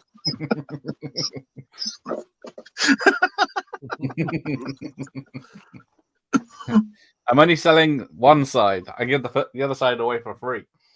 Oh, okay. Well, that's right. Yeah, so I think that if I'm not mistaken, that might have been the same guy who tried to pass me off a fake movie ticket from Last Action Hero. Yeah. The one that glows. Yeah, but what if it wasn't fake? What if it was magical? No, this one wasn't magical. I think it was Xerox. Monster Squad business card. This one was Well, Xerox. I'll tell you what, guys. I'm sure everybody has a great VHS collection, whatever. But I bet you none of you have the coolest VHS that ever existed, and that is Prehysteria 3. Okay? Oh, shit. I don't have Prehysteria 1. None of you have this. Yeah. Why is he juggling? Where's this from? Oh, it doesn't say where it's from. Oh, well. But, yeah, it's an extra rental. I had to get it. This movie sucks so badly, by the way. It's just... I don't know what to say about it. It's just terrible. There's like the miniature dinosaurs from the first movie and the second movie, obviously. But they're involved in like this putt-putt course. It's like the weird story. I don't know. Just forget it. It's just a completely incredulous story. It's like, wow, okay. It was a total cash grab. They never stayed true to the original Prehysteria. Yeah. No, they didn't. And that's what really pisses me off. Because that movie was so good to begin with. Yeah. They're not the same characters. I saw Prehysteria 1 and that was it. That's enough for me. Yeah, I don't know. I saw that. Well, one. Speaking of Last Action Hero, that was the same kid in Prehysteria 1. Yeah. Oh, Danny or whatever his name is. Mm-hmm. No, don't sell nothing, Professor. Don't sell nothing. Yeah. Don't sell nothing. I regret selling my VHS tapes back in the day, and my DVDs. I'm convinced the kid from Last Action Hero got the job because he looked a lot like the kid in Invaders from Mars. Like he had that same kind of bowl cut, and like they were like, "You look similar. We like the way you look." I think that's pretty valid, actually. I think that's probably a really good point. Because they thought Last Action Hero was going to be the next big thing, man. It was going to be a sci-fi epic, an action movie epic, but it wasn't. McDonald's tie-in, rocket in space, an AC/DC song. Yep. Mm-hmm. Not only that, there was an Alice in Chains song. I think a Megadeth song. The soundtrack was Megadeth. Yeah, that soundtrack was banging. I love that movie, man. I don't know what everybody's complaining about. I love that movie. That's a guilty pleasure one of mine. I've seen it 50 times. When the dogs stand on their like a tripod like cheerleaders, I laugh every time. Yeah. I dig that movie big time. I don't think it's bad. Yeah. What's it, Charles Dance or whatever with the eye? That's all scary stuff. That's cool stuff. And might I also say here, one of the most underrated, underused, underappreciated movie villains, even though it was a parody of a movie villain, is the Ripper. How great was he? Oh, yeah. I mean, my God. For sure. I would watch a Ripper prequel. Yeah, definitely. Me too. Yeah. I mean, I would love a whole movie about him. I mean, that guy is just Looney Tunes to begin with. I mean, I love that actor. I can't remember his name, but he was in RoboCop 2, you know. Well, that actor, he's in the movie as himself. Like he's going to the premiere and they interview him and he's normal, but then you see him as the Ripper all jacked up and like brainy and stuff too. Yeah. Like he did a great job. Yeah. And then the Ripper kills his agent. That's so funny. It's just, I mean, I think that movie does have a lot of great stuff to it. I just really think it's a good movie. I think people don't give it a chance. You know. But anyway, he's like, I'm an abandoned child. They wouldn't make me your partner. They'd send me to foster care or something. Yeah. I mean, that's definitely a movie all about breaking the fourth wall. And, you know, I love that so much. You know, it's great. You know. Hello, a cartoon cat just walked into the police station. Yeah, and he'll walk in tomorrow, too. He's a good cop. Yeah, he's a good cop. Yeah, he'll walk into tomorrow, too. He's a good cop. That's great. I mean, and Robert Patrick's in it as a T-1000 as a cameo. It's like wow, what a tremendous movie, but that no one gives a shit about. I love that movie, man. Weird callback. Wow. Yep. It's good stuff, man. It's just good stuff. Yeah. And Ian McKellen's in it, for heaven's sakes. I mean, before as the Grim Reaper. I mean, what the hell? Yeah, before Charles he was Dance, big, man. you know. Charles Dance as a bad guy. I love that dude so much. Oh, he's. Have you ever seen Game of Thrones? As soon as he comes on, you're like, yeah, he was awesome in there. But I mean, he was Numsy from Golden Child. Oh, I love that, man. Yep. I want the knife. I love that dude, Charles Dance. He was sinister as shit. My brother Numsy. One of my VHS holy grails to get is a copy of Revenge of the Radioactive Reporter. Yeah, I don't think it even exists in the UK as a VHS. Canadian flick, really cool trauma like vibe. Yeah, I watched it. It sounds familiar to me. I don't know. It's free on YouTube at the moment, but I don't know why, but it's familiar. Yes, that is true. There is a game, and you can't do anything in it. You just kick and punch. Oh, really? That's my kind of game. Yeah, they changed it last minute. A-B. Wow, man, they should have at least put an option for you to smoke cigars. Yeah. That's whole movie. That's select button. Hit the select button for cigars. Yeah, they had a giant inflatable touring the world of Arnold. One holding one hand with a badge and one hand with a shotgun, and I had to change it to a stick of dynamite because the guns promoting the film. The pinball table is great. If anybody's ever had the chance to play the pinball table, tremendous. Oh, really? Oh, I've seen it. Oh, yeah, it's been a while. Yeah. They have like a little crane on it that's like in the movie with Leo the Fart. Leo the Fart, remember? He's going to cut the cheese one last time. So recently, I went on a road trip. Recently, I was staying in a hotel, and they had like the pool table was out of order, but they had an AC/DC pinball. So I was like, "Yeah, I saw that. That was good. Yeah, good stuff. That's all you need, man. That's all you need." Yeah, well, you got to I cut out all the times. Pinball table. I cut out all the video of the ball, like of it going into the gutter. Of course. Yeah. Well, I would too. Trust me. Yeah. You were probably like $5 deep in that game before you actually started playing it good. I spent like $15 on that game. Well, if I may interject for 1 second here, and we're talking about X rental tapes. This is one of the greatest thrift store finds ever. I probably did about 12 years ago, maybe. It was on the same day in the same store on the same shelf. It was just destined to happen. Obviously from the same collection. I found 3 of Ernest movies. X rental Errol's Video Club of Ernest Saves Christmas in the famous Errol's Red Clam Show. Nice. Ernest Goes to Jail, and my absolute favorite VHS of all time, the Ernest Film Festival in the Errol's. What the hell is it? I can't really see it, but the Errol's Video Club. Oh yeah. Red Clam Show. I was like, I about like punched the woman that was next to me. I was so excited. It was just great. I was like, oh my God. Vern? Yeah. Awesome. It was great. Yeah, man, I was like, yeah. I like the trilogy that they all went together. I've never seen that third one.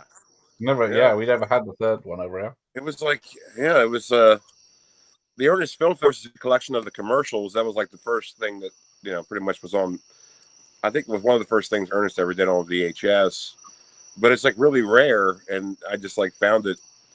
I rented the shit out of it when I was a kid, not from Errol's, but from the video store we had in my town that I was talking about. And I just watched it all the time. And I was just like so happy to find it. It was tremendous. Yeah, nice. I'm just gushing about it. I still am. Sure. Those for a minute there, Ernest was almost neck and neck with Pee-wee. Like Ernest got big for a while. Like had that series of films, and he had a TV show, and Yep. There was a time, and that on Saturday mornings on CBS, there was a time when there was Garfield and Friends, PB's Playhouse, and Hey Ernest, the Saturday morning show you're talking about, was on the same channel on the same day. That was it. You can. Oh yeah, it's like wow. I mean, we had it so good. I mean, we just I can't explain it that much. It's like they should have sent a poet. It was so beautiful what we had as kids. It really was. Professor said you got to find an Arrow copy of Scared Stupid. Yeah. I mean, Yeah, Ties it they all didn't have together. that. Yeah, they didn't have that, but you know, but I'm happy with those. I couldn't believe it. Oh yeah. Like, I can't believe I'm seeing this. You know, it's tremendous. So, Yeah, for sure, man. Right. Yeah. I'm just gonna blast through some of mine, if you don't mind. Yeah, that's Go ahead. Gareth Frost on tapes Yeah. is getting late for him in Wizard Yeah. Land. There it is. Some of us. 1 a.m. Right. So I've got That's true. an old Woody Allen. Now this Oh, is let's quite pop 'em up. famous Let's pop 'em because up it's here. There we go. Oh, was it 40 years wow. old. But Manhattan. Yeah. it's in the big thing about it, it's in widescreen. He demanded it be released only in widescreen. Wow. How about that? So but it's got grey bars, not black bars. Yes. Wow. And then Wow. also rare is a widescreen version of rentals. They were very rare to get a widescreen. What year is wow. that Manhattan from? And that is news. I Right, should look. 85. 82? Oh, 85.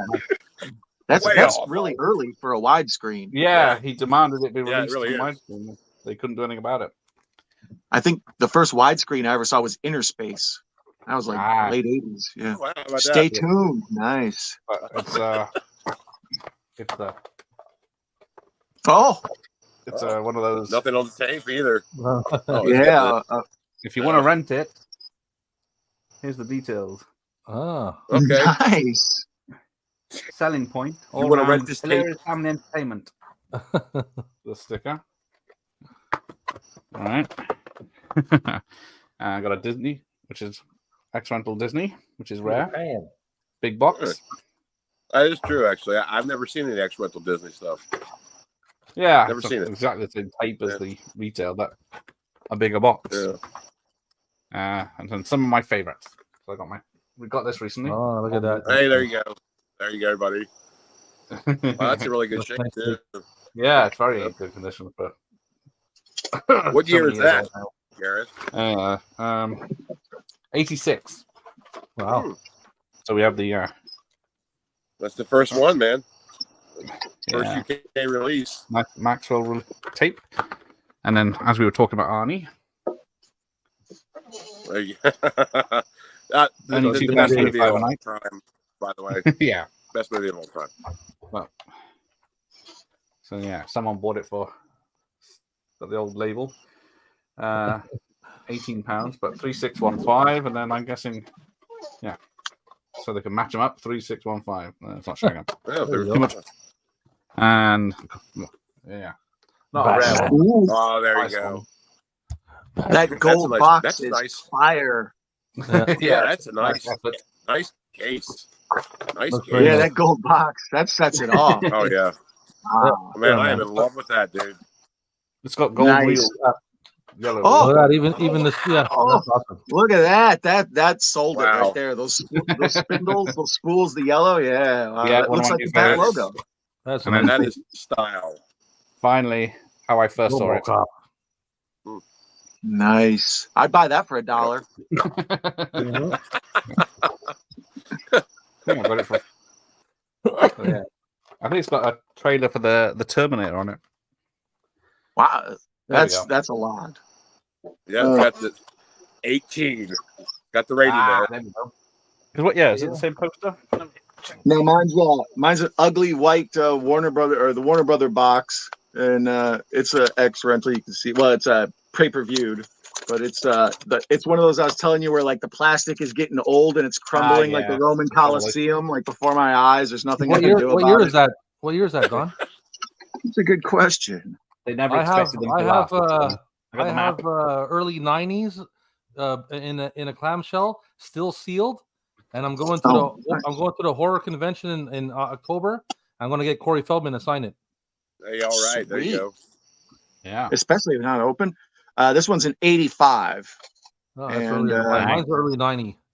and it's from Station Break Video, which is one of the video stores I managed. It was right next to railroad tracks.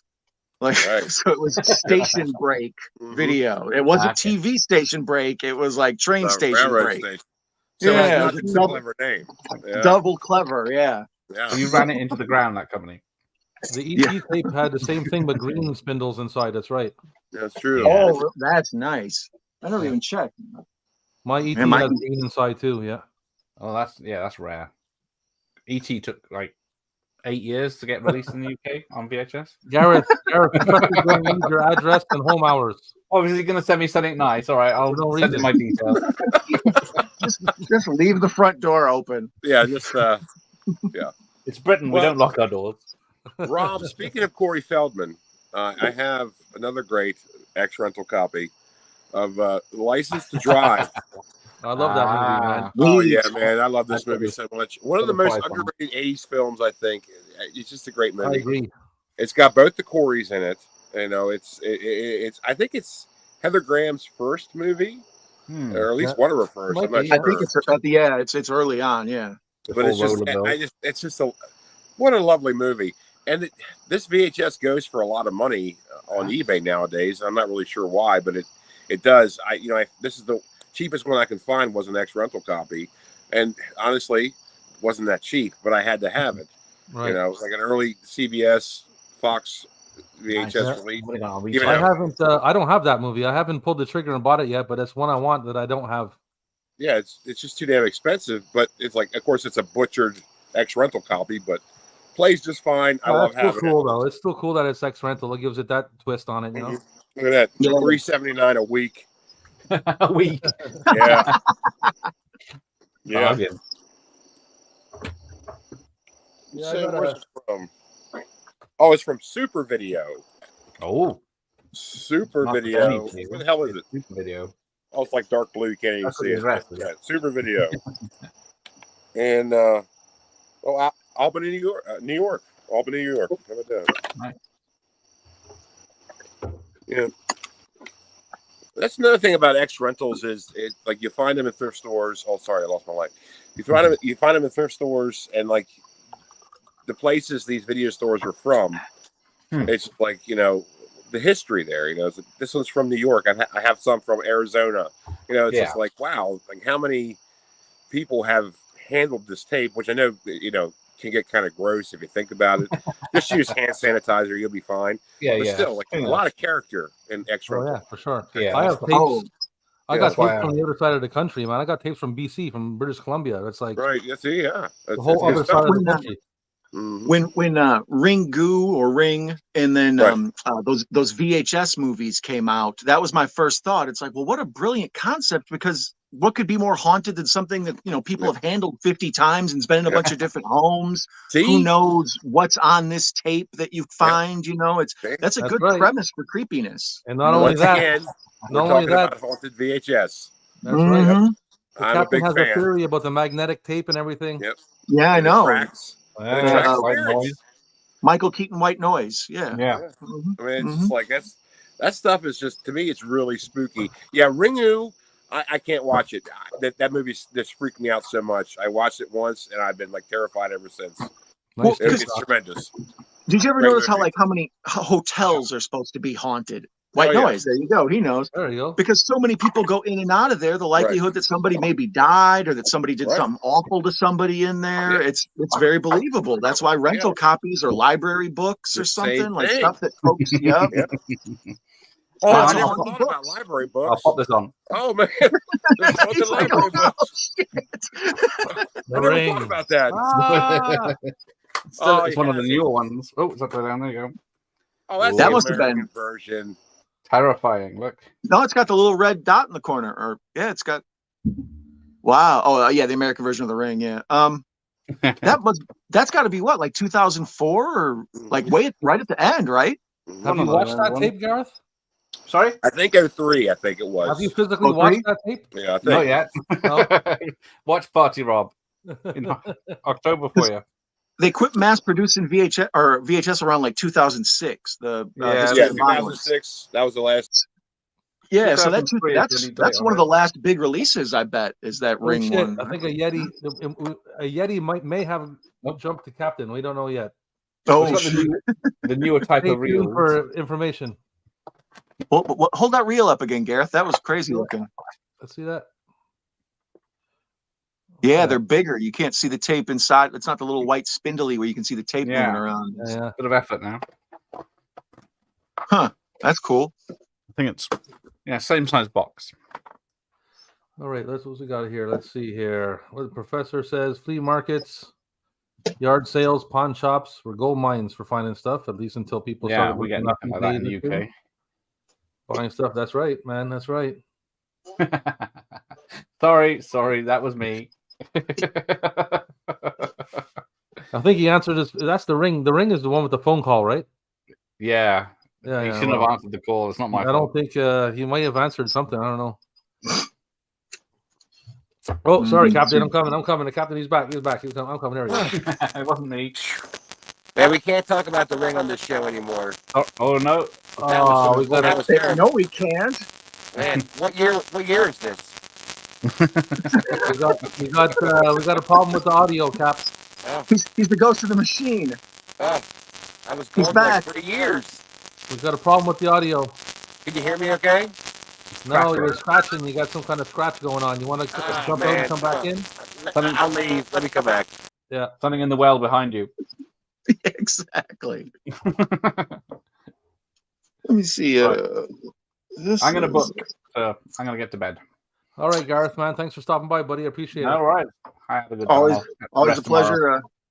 I'll see you on Monday, Labor Day. Gareth and I are watching the Steven Seagal movie, The Patriot, together. Oh, on his channel. That nice, huh? Still plenty of Seagal films to go. Well, look at that. You found a replacement for me already. Yeah, I don't need you anymore, Rob. So son of take your VHS. I'm a disc man now. What? I'm going to need your address and your work hours for no reason. For no particular reason. Mine. I'm going to see what it's like. Hold it tight.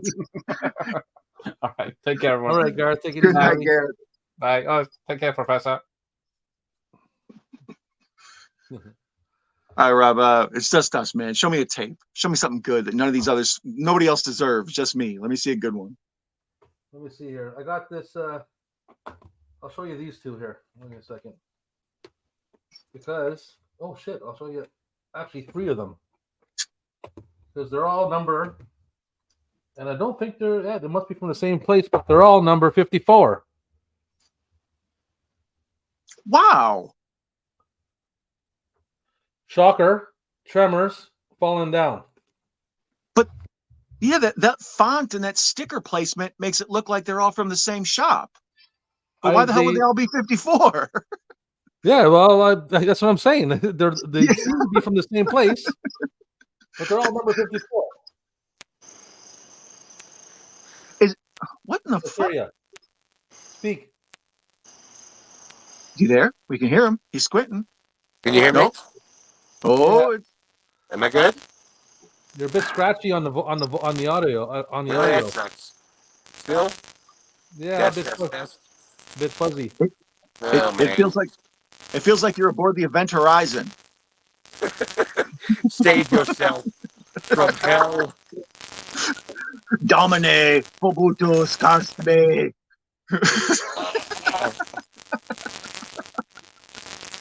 Am I not okay? You hear me? We can hear you. We can make out what you're saying, but there's like a big static, like scratchy. It's scary. I enjoy the tone of it. The mood of it's creeping me the F out, but yeah, it's not good audio. Yeah. Okay, well, hold on. Let me try it again. Let me check out here. Try it again, man. Okay, bye. All right, here's one. Actually, I got one on my lap. I'll bust out here. But since we were captainless, I'll show you one. I got. The captain will be right back, Professor. Hopefully. I got Scooby-Doo meets the Harlem Globetrotters. Oh shit! Hold on, let me pop that up. I have seen the Harlem Globetrotters. Have you?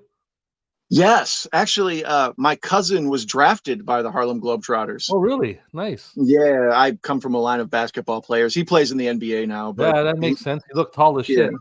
Yeah, I'm 6'8". Oh fuck! You're 6'8". Yeah. God damn, I'm 6'2". I'm a big lurch looking motherfucker. But yeah, this guy has the the aforementioned "Will we see any? Please be kind, please rewind." Yep. So this one's a grand video, and yeah, please be kind, rewind. But the thing I also just noticed, a receipt for whatever was bought with it. So on January 1st of 2007, this was 1, 2, 3, 4, 5, 6, 7, 8 VHS tapes for a total of $7.96. Oh, smokes. Yeah, they're all bulk VHS previewed blowout. $1.99 a piece. Buy 2, get 2 free. So less than $1 each. Yeah, that was how I ended up with so many of them. I had converted over to DVD, and I didn't think I was ever going back to VHS. But some of them were $1 and like 3 for $1 and stuff. It's like shit. I guess I'll just take. I'll store them. Right. Too cool to give up. And then here's one that's not as cool, but it pertains to our Faded in the Sun.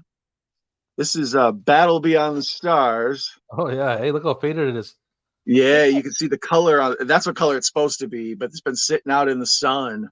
Right. I always love this movie. I have a thing for Sybil Danning, like most grown men.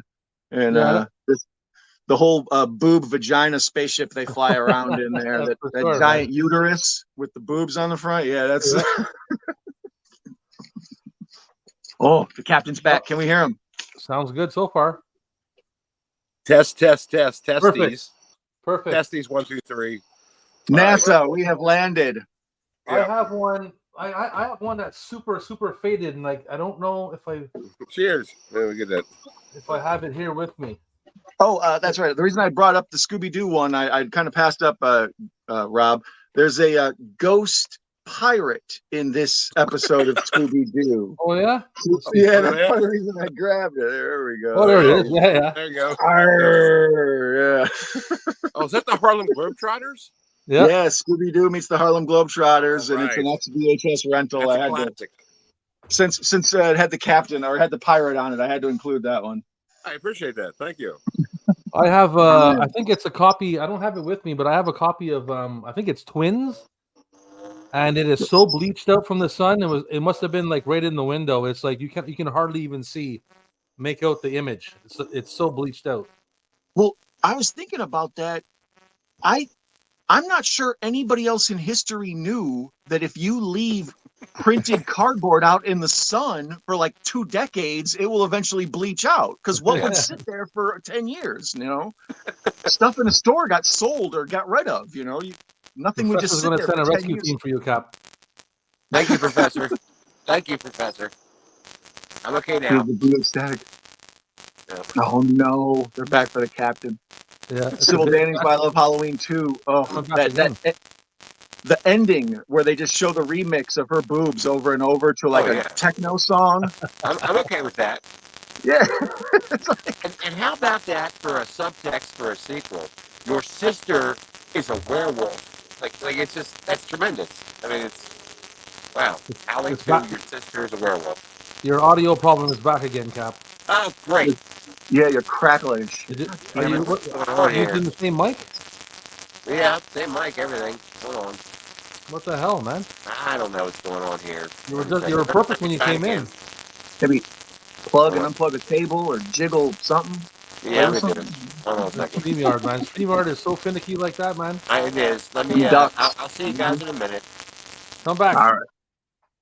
I like how it's a rotating. It's fun.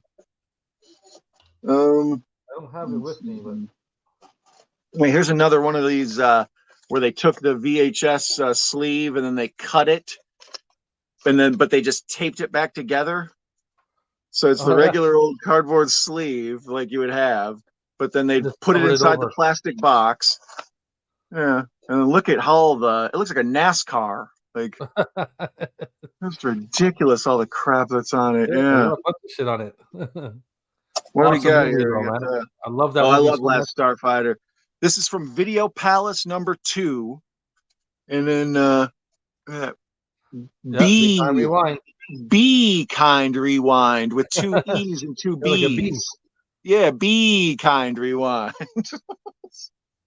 How stupid. And then I apparently tore off the manufacturer's warranty sticker, so it's now voided. Professor, we had problems even on our last stream with all kinds of audio problems, man. The StreamYard is like, maybe they're trying to make me pay for it, I guess, because I'm not paying for them. But well, when you ran your flea market video, you kept getting like a weird clicking and crackling afterwards. It like was mad at you for doing that or something. Yeah. I Mm-hmm. don't know what's up with that, but let's see here. I'm trying to find a good one. I got a bunch of cool ones loaded with stickers on them. Yeah, the rental ones love to just tag up their stuff. This one here is from Roger's video. Let me pop this up here. Is it Rogers with an apostrophe S or Rogers like a last name? Oh, Rogers like a...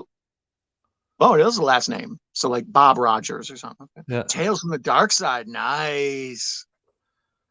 It was a hot deal, $1.99. Is that the rental price or is that the previewed price? Previously viewed, hot deal. Yep, $1.90. That $2. That's a good deal for that. And then that's one of those in the box where there's the hole. Oh, you got the nice. Econ Rewind, Roger's video. Yeah, that's the kind where the top has the little window where you can put the barcode to scan it without taking it out. Yeah, the little scan through window. Yep, it's upside down. I got the tape upside down, but yeah. That's awesome. It doesn't close well like that, though. So somebody, look, it's all popped up. Somebody made a mistake because it should be the other way. Yeah, some new guy on the job. Or else maybe there was like a scanny barcode sticker that they peeled off to make it previewed or something. Oh, Cap is back. Sorry, Cap. He's back again. Sound good. Let's go. That's all right. Test. Yeah. Yeah, we good. got crickets. Okay. Yeah, for now. Okay, here's one that might be hard for you to explain. All right, we got the Fangoria Weekend of Horrors. It's one of the first horror conventions ever taped, and it's just like a documentary where they walk around a horror convention and interview all the people signing autographs and all that, right? So, but it's awesome, from, man. But let's see, it's from what year? 1989. But here's the trippy part, all right? It's not really badly faded, like it's hung in there for since 1989, but then faded. Oh wow, huh? That's weird. Why? Yeah, you can tell. Yeah, it's a media. Yeah, that's what I'm saying. How did that get faded? I don't understand. Especially if this didn't really get faded. Yeah, I've never seen that before. No, me neither. Ghost tape on the outside. And then look at this. Let's see. It's what? Freddy, Fake Elvira. Is that what? Troll 2? What the fuck is that? Yeah. That's a troll, yeah. No, that's Troll 1, I guess. Troll 1, yeah. And then what's that? Eddie from Iron Maiden? No, that's the Deadite, I think. What, Eddie? Yeah, I said Eddie from Iron Maiden, but I think it's Evil Dead 1, maybe. I don't know. Maybe. Look at that. It could be Evil Dead for sure. But we have Fake Elvira, so they don't have to pay her. Right. Yeah. Looks like Joan Jett. Yeah, exactly. She loves rock and roll. Yeah. Wow. That's awesome. That's wow. I've never seen that before ever. That's the faded tape. Dude. That's a weird, yeah. But I like that Fangoria. Yeah. That was the first convention I ever went to, was that tape. I was like, I gotta find one of these in real life. That looks awesome. Dude. That's just so weird. While you were gone. Weird. I don't understand that. While you were gone, and the tape's not melted, it plays. Yeah, I guess so. Maybe. Well, at least it plays. Yeah, exactly. Hey, Captain, while you were gone, I showed Don these tapes that they look like they're from the same place, but they're all number 54. Okay. like Studio 54. Like they put like they've all been like numbered down. Shocker, Tremors, and Falling Down. Wow, dude, that's tremendous. What? Wow. What chain is that from? Are those from Rogers? We're gonna look into it right now. Okay, that's great. Because what maybe my answer might be is, what if there's a bunch of Rogers, like 55 Rogers video stores, and that's store 54? Maybe. Because I don't understand, why would they all be 54? That's really bad filing. Yeah. I'm not understanding the category. Club video. What is it? Club Video. Club Video. Club Video, which sounds like a pornography company. It does. Yes, This is the only one. That's the only one of them that has the name on it. The rest of them just have a regular label. Yeah. Huh. Wow. We found 3 different types of Be Kind Rewind stickers while you were gone, Captain. We got really? I also got a number 10. Yeah. Wow. Same kind, yeah. I got a number 10 that's Creature. Wow. Nice. You got some good stuff there, Rob. That's some good stuff. I think that's the only one. That's the last. That's it I got from there. But I wanted to show this tape here because the captain noticed this in one of my videos one time. Yeah. Oh, come on. Oh yeah. Oh, Mambo, baby. Mambo Italiano. Hey, Mambo. Yeah, Mom. Yeah. Is it the red ink? Yes. Oh yeah. Superb. Oh. Yep. Superb. That's And by the way, I believe speaking of Last Action Hero, that stars the same mom, or the mom that was from Last Action Hero. She's in that. I'm fairly certain. Yeah, fairly certain. Oh yeah, what is her name? I know who you're talking about. She was big for a quick minute. That actress. Well, speaking of big, she was also in Big. Got me. All right, let's see what we got here. Right corner looks like zombie Abraham Lincoln. Okay. Oh, of that Fangoria tape. Oh yeah. Yeah. Oh yeah. There you go. Yeah, that's it. Yeah, you got it. There you go.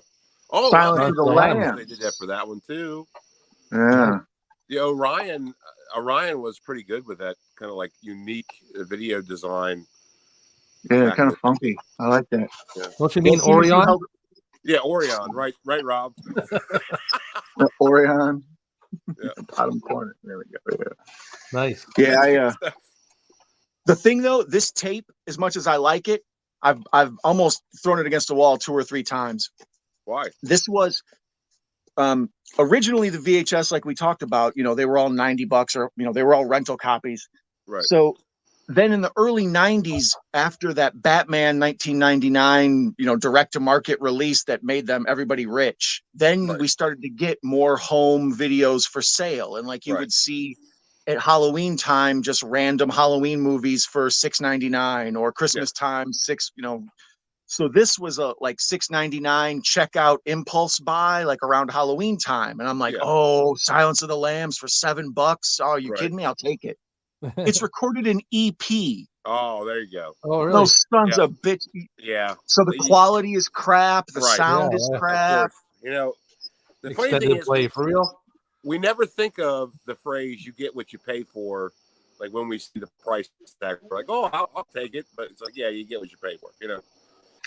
That's why I prefer the rental copies, is because I know there's no BS like that with them. They have to be quality to rent 50 times over. Yeah. Oh yeah. Absolutely. When the professor gets home, he's going to take a drink for each one that we take. Oh my God. Okay, and Gareth was on earlier. So you guys, we're approaching on an hour and a half now. You guys still want to hang out a little bit longer? I'll blast through some of mine I have. Okay, hold on, Cap. I gotta run behind the video store and drain the main vein. Okay, so you guys go right ahead. You guys hold it down. I'll be right back. We will. We each got a stack here. We're good. Yeah. I have a really good one. Well, let me fix my light. Sorry, my light's really weird right now. I have the Gates of Hell. Oh, nice. Rental, the Paragon release, the first release of this. Well, I should say the first North American release of this Fulci film. I always love the poster for that movie. Oh, so yeah, great. It's great. I remember seeing this in the video stores I was talking about when I was a kid and just being like, just really scared of this. It just looks so terrifying for some reason. Oh, but, for sure. Yeah. Yeah. But unfortunately, this does not play. And because I bought it on a very popular online buying site. And I got it, and I sort of read the description, but whatever. I get it home, I put it in, doesn't play.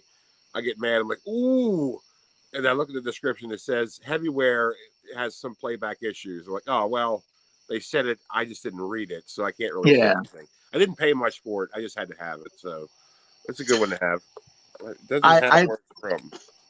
I fear a bunch of my VHS might not be playable at this point if I haven't checked them in like over a decade in some of them, That's the thing about it is, and you know what else, and I don't want to be a Debbie Downer here, but the thing about VHS collecting is that eventually they're not going to play anymore, regardless of how good condition you're keeping them. Degradation. It's a frail medium, and they're going to deteriorate eventually, whether it be tomorrow, 10 years from now, 20 years from now.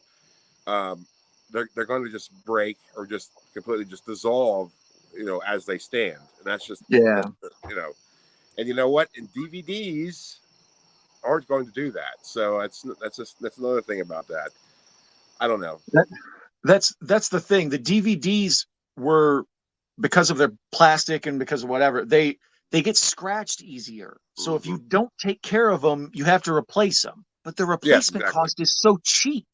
You can buy a new DVD for $5 or whatever of something. As we're trying to go track down a new Destiny Turns on the Radio is going to hit me for $40 or whatever. Yeah, exactly.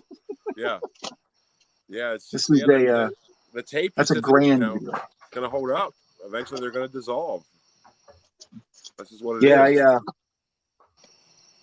That's what every time I look at the Ewok Adventure on tape, I'm always like, I'm afraid to put it in because it's just gonna snap, Now do it because I have the same one. I watched it a couple months ago. It works just fine. Is it all good? It's hold up, but I mean, like in 20 years, it probably won't. Mine's in pretty good order. Yeah, I have those. I have both. Ewok is in pretty good shape. Yeah. Mine was. I got it on DVD as well. Yeah. Here's another massively bad sun faded flash Gordon. Yeah, you can see it's supposed to be that color, but then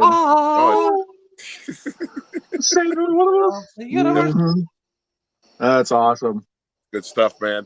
Good stuff. You got a lot of those clear covers, eh? Yeah, you do. That's another one of those benefits of getting to be a pirate and go in the back room of all those video stores and steal all that stuff is these little plastic cases. Everything that's in a sleeve, I put in the plastic case to try to keep it away from moisture and make it live another 10 years or something. I got Dirty Work, Norm Macdonald. Oh, wow. Oh, yeah. May he rest in peace. Yeah, I'm a fan of him. That's why I like this one. I pulled it out more as nostalgia than anything else. Right. And then Canadian guy. Yeah, this G.I. Joe movie I held up earlier. This is one I loved so much when I was a kid. This is the one where Cobra Commander gets turned into a snake. It's not the one where they're looking for the heavy precious metals or whatever. Right. It's also the first G.I. Joe anything that had blood in it. Remember that? Oh, That was a big to do. I was like, oh, wow. Holy shit, man. This is real. It was more all of a sudden. Yeah. They had to turn the volume up. We got desensitized. They had to show them blood to those kids and scare them. Was it Duke? Was it Duke who got shot in that movie? Is that Duke? That's what I was trying to think. It was either Duke or Flint. I think it was Duke, but it was some leadership. I think it was Duke. Yeah. Captain, I'm going to also need the port where you have your ship docked. Drop off rum. Yeah, rum. Yeah, rum. Right. Well, we'll talk on Messenger. Hey, ACD is back. Hey, Larry. I have a thing for the squeeze and shake cases. Yes. Yeah, me too. You know those ones that you would squeeze and they would keep the sleeve inside, but the tape would slide out. It was just like this, except it was like hard. To tape out of them. And you would have to pinch the side, and they would have like grooves or like a grippy thing here. Yeah, exactly. Pinch it real hard, and they would come out. Yeah, that was. It would hold the slipcase inside, but only the tape would come out. It But had if like you a wanted lip. to get the whole thing out, you can't Yeah, get any of it out. I mean, and you would get hangnails real bad trying to get it out and fight with that little plastic lip underneath there, like son of a bitch. Yeah. Yep. Some of the mom and pop shops I took over had that. They were terrible. I love those, man, because sometimes I got a couple. Right. I have a couple that are in good shape, but I have a couple that are pretty brittle. Like I put a tape inside, and I don't plan on taking it out because it's probably going to crack and lose some more pieces or something. Yeah, that old plastic. That's another thing the generation before us didn't know. They were under the impression that plastic would last like hundreds of years and never go away. It's like, nah, after about 40, it starts to crack and turn to shit. No, plastic is very frail, it turns out. Yeah. That's what let me grab. They got hardcore about them tapes. Mm-hmm. Yes, horror cat dad. I also am a cat dad as well. So same here. Yeah, I have a couple of cats, and I don't know how I got them. They just showed up one day, and I just have cats. That's how you get cats. I don't know cats do that. How that happens, but yeah, I'm with you. I have a tattoo of one of my cats that passed away right here with a top hat on.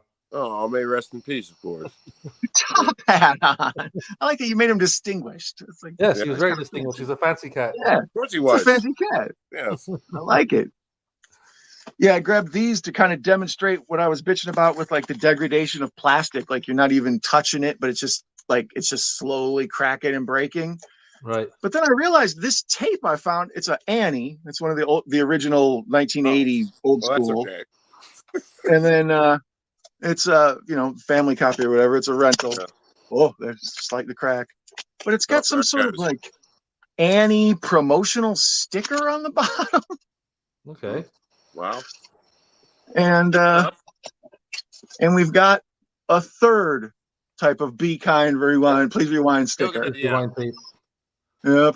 Yep, the famous one. Please rewind tape. Yep. Uh-huh. The very standard communist country please rewind tape label. This is very please rewind tape. And then this one's not cracking too bad. It appears to be a thicker plastic. There's Charlotte's Web in the yellow case. Yeah. Oh yeah. But this appears to be like a better type of plastic. It isn't as flimsy as the Disney's. But then inside of it, cardboard sleeve Charlotte's Web. That is bizarre beyond words. That is bizarre. Hollywood Video. Wow. Wow. Yeah, so it's a double whammy. Apparently they must have just, I don't know what the hell happened. So I've never seen that in my life. They wanted to keep that tape safe, dude. I have never seen that in my life. A slipcover come out of a clamshell. Yeah, that's a double. That's like we're two. That's two condoms right there, kids. I'm blown away, man. I'm blown away. Great. You see, you out there watching, this is why you watch this, because of this kind of stuff. That is tremendous. Okay. Yes. I've never seen it before in my life. Me neither, man. There's plastic just all breaking for some reason on Nightmare Before Christmas. It's just on its own. I don't know why. But yeah, this is no, this one doesn't have a sleeve. So that's how it's supposed to look. And then what the hell does that say? Oh, this is a new one. 50-cent charge if tape is not rewound. Yeah, see. Oh, nice. You must show your papers and you provide this tape. You're not only 50 cents. That's a crazy one. Well, if that's a show sometime. Is how many please rewind stickers can we come up with? Yeah, that's good. That's good. We're up to 5 tonight already. Yeah, different kinds. I got this Warner home video that they chopped up of Greystoke. Oh, yeah. Wow! Look at this. Yeah. Yeah. Yeah. That's not a bad butcher job though. That's pretty clean. I should think. Somebody with scissors in the video store board. Yeah. Oh wow! Look at that. That is wow. Does anybody know Video Company's phone number? Oh wow! That is as X rental as you can get. Such a rental copy. Wow, dude. Look at it. Yeah. That's ridiculous. It looks like like a bulletin board outside of a college. Look at the stickers on it. Look at the stickers on it. I'm surprised the local band flyer isn't on there. Jerry and the Spinoffs this Friday. Yep, don't miss it. That's crazy. Wow. Well, speaking of, I just showed the Gates of Hell X rental, which doesn't work. The same is true for my X rental of Friday the 13th, Part 3. Oh, nice. Doesn't work either. Again, when I got it home, I played it, doesn't play. I get mad. I look at the original listing, and it states right there in the description, heavy wear, playback issues. And I'm like, okay, I'm an idiot. I really got to read better. So it's great. It's from video. What did I even say? Video update. From Tempe, Arizona. That's one of the companies. Yeah, that's one of the companies. That's one of the company I worked for. Video Update was one of ours. No kidding. Planet Video, a video update. Yeah, that's. Oh shit! Okay, so everybody watching out there, call that phone number. See if it's ask for Don. Yeah, see if Don's there. Call that number. Ask for Don from Night Owl Movie Talk. Yeah, and subscribe to this channel, or I'll kill you. And anyways, I just noticed. Speaking of the communist, please rewind stickers. This one has one on it. Please oh, rewind. there it is. Please rewind. Yeah. Oh, sorry. Hold on, wait. I muted you. Okay, you're good. Please rewind. Okay. Let's see it again, Cop. Okay, take 2. You know it's makeshift here. We got a skeleton crew. Please rewind tape. Please rewind your tape, or show your papers. Why? They're so lazy at the video store. They can't bother to put it on the right way. It has to be upside down. Yeah, it's upside Screw down. it. Of course, it's got the classic, the neon green horror label on it. It's it's a shame it doesn't work, but whatever. I didn't pay much for it. Here's one. Same deal, Rob. Here's one of those boxes we like that has the little open window for the scanner. Oh, yeah. But they didn't put any sticker on it. But then the sticker's over here. The stupid asses. You had one job. But the sticker on this one is actually here. So they made so you can scan through there. This is a cut out and put in a box sun bleached version of Pippi Longstocking. Wow. Yeah, there she is. And she's the captain. There you go. Yeah, there she is. There you go. Arr. She was a pirate chick. Yep.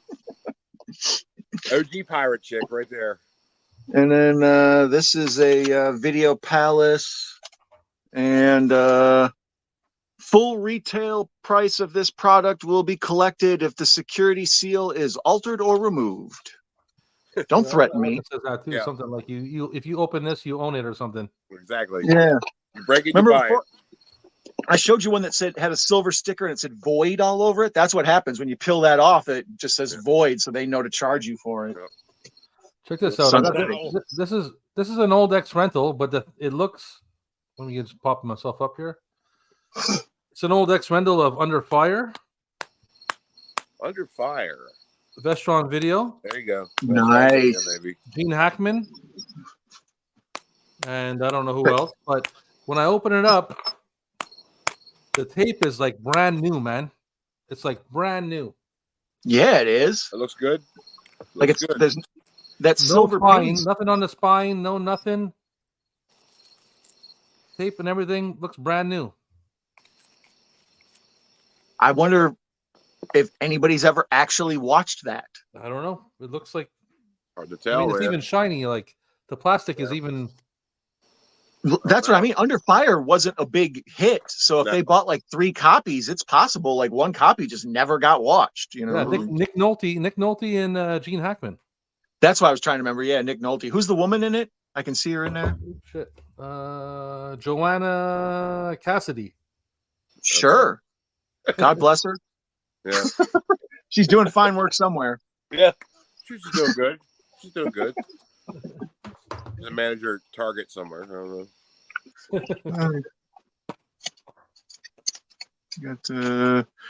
Got another One of these that somebody cut up, so I had to put it back in a plastic case. We got the Steve Martin the Jerk. Yep. One of the greatest movies of all time. Definitely. Yep. And this is a comedy from Grand Video. Yes. Okay. Wow. That was an MCA home video release, so it had to be like the first one, probably 87, 86. Yeah, let's see. Let's see what the date is.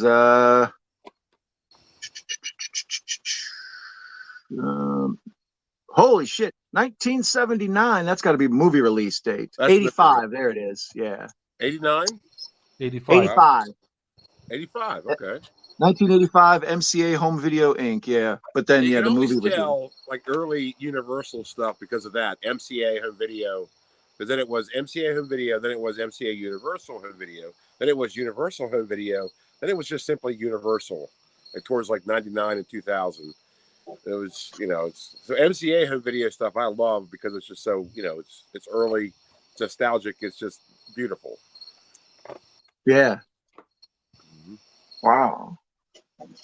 Jerk. What do we got there? Oh, FX 2. Oh, FX 2. God, I love Brian Dennehy. Yep. That's my boy.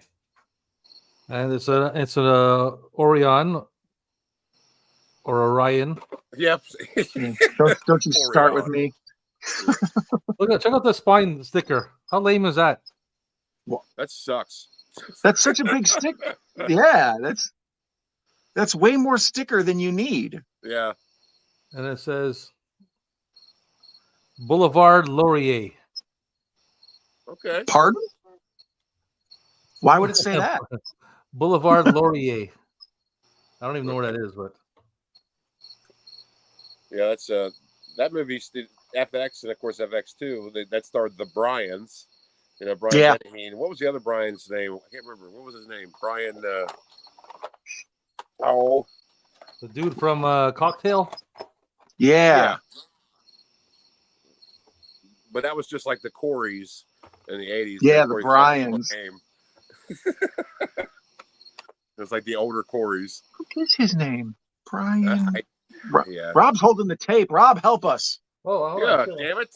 I was on to something else already. Brian Brown. Brian Brown. Yeah, Brian Brown. It was too easy. That's why we couldn't get it. That's why. Brian Smith. I like this. I got a copy. This is a nice. I like this tape too, but it's not super old. Well, it's old enough, but Delta Force. Oh, there you go. Nice. It's got a sticker that says VHS on it. Just in case you needed to know. I don't know. I can't tell what was on here. Then it's got a sticker here that says warning to parents, not recommended for children. Oh. Kids lovely, Marvin. A nice media copy. Yeah. Yeah, that's great. And when I open it up, it's Lone Wolf McQuade. No, it's Delta Force Media. Oh, but it says, the sticker says the same thing. Oh, I'm phasing out here. Oh God. The aliens are after me. Yep. Can you guys hear me? I'm okay. That's nice. I like once again the different colored door on the top there, the window or whatever. Well, you know what, Rob? It's funny that they put a sticker, specifying it was a VHS, even though it was obviously a VHS. Just in case you needed to know, I showed this on the last stream we did, but sometimes, video stores won't get it exactly right.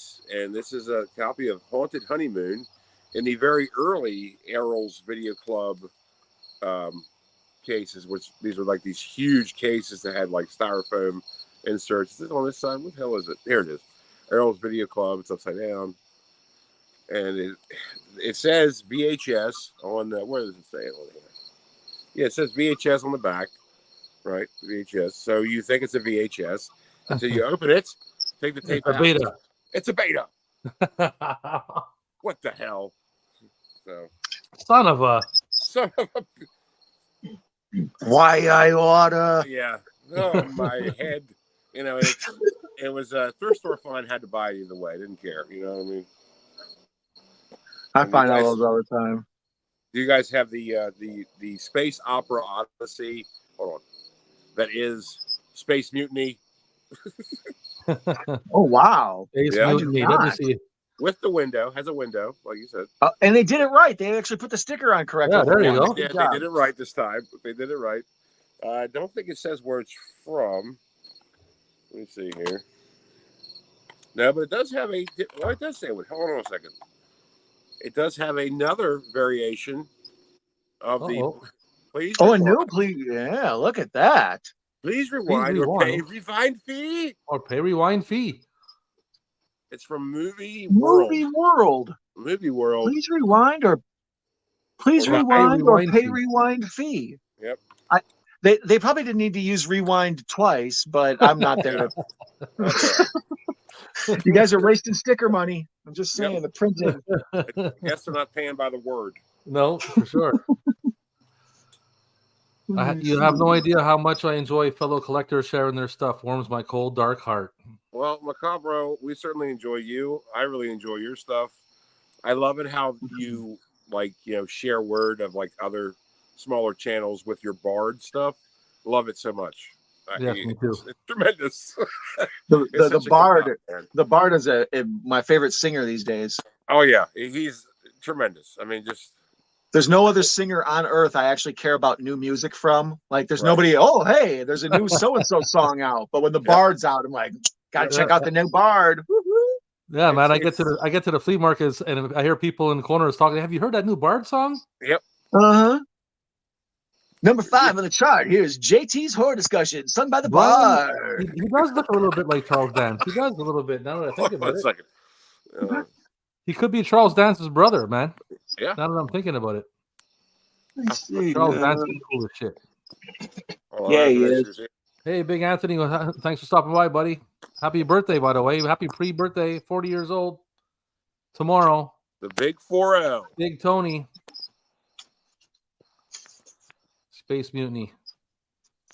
Tremendous movie. You know what? Don't watch it unless you're watching the Mystery Science Theater version. Yeah.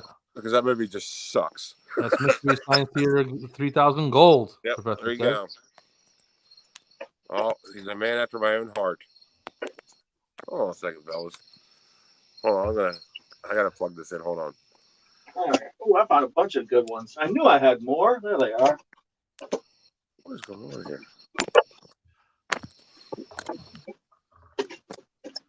Captain, you gotta light a fire on the poop deck, man.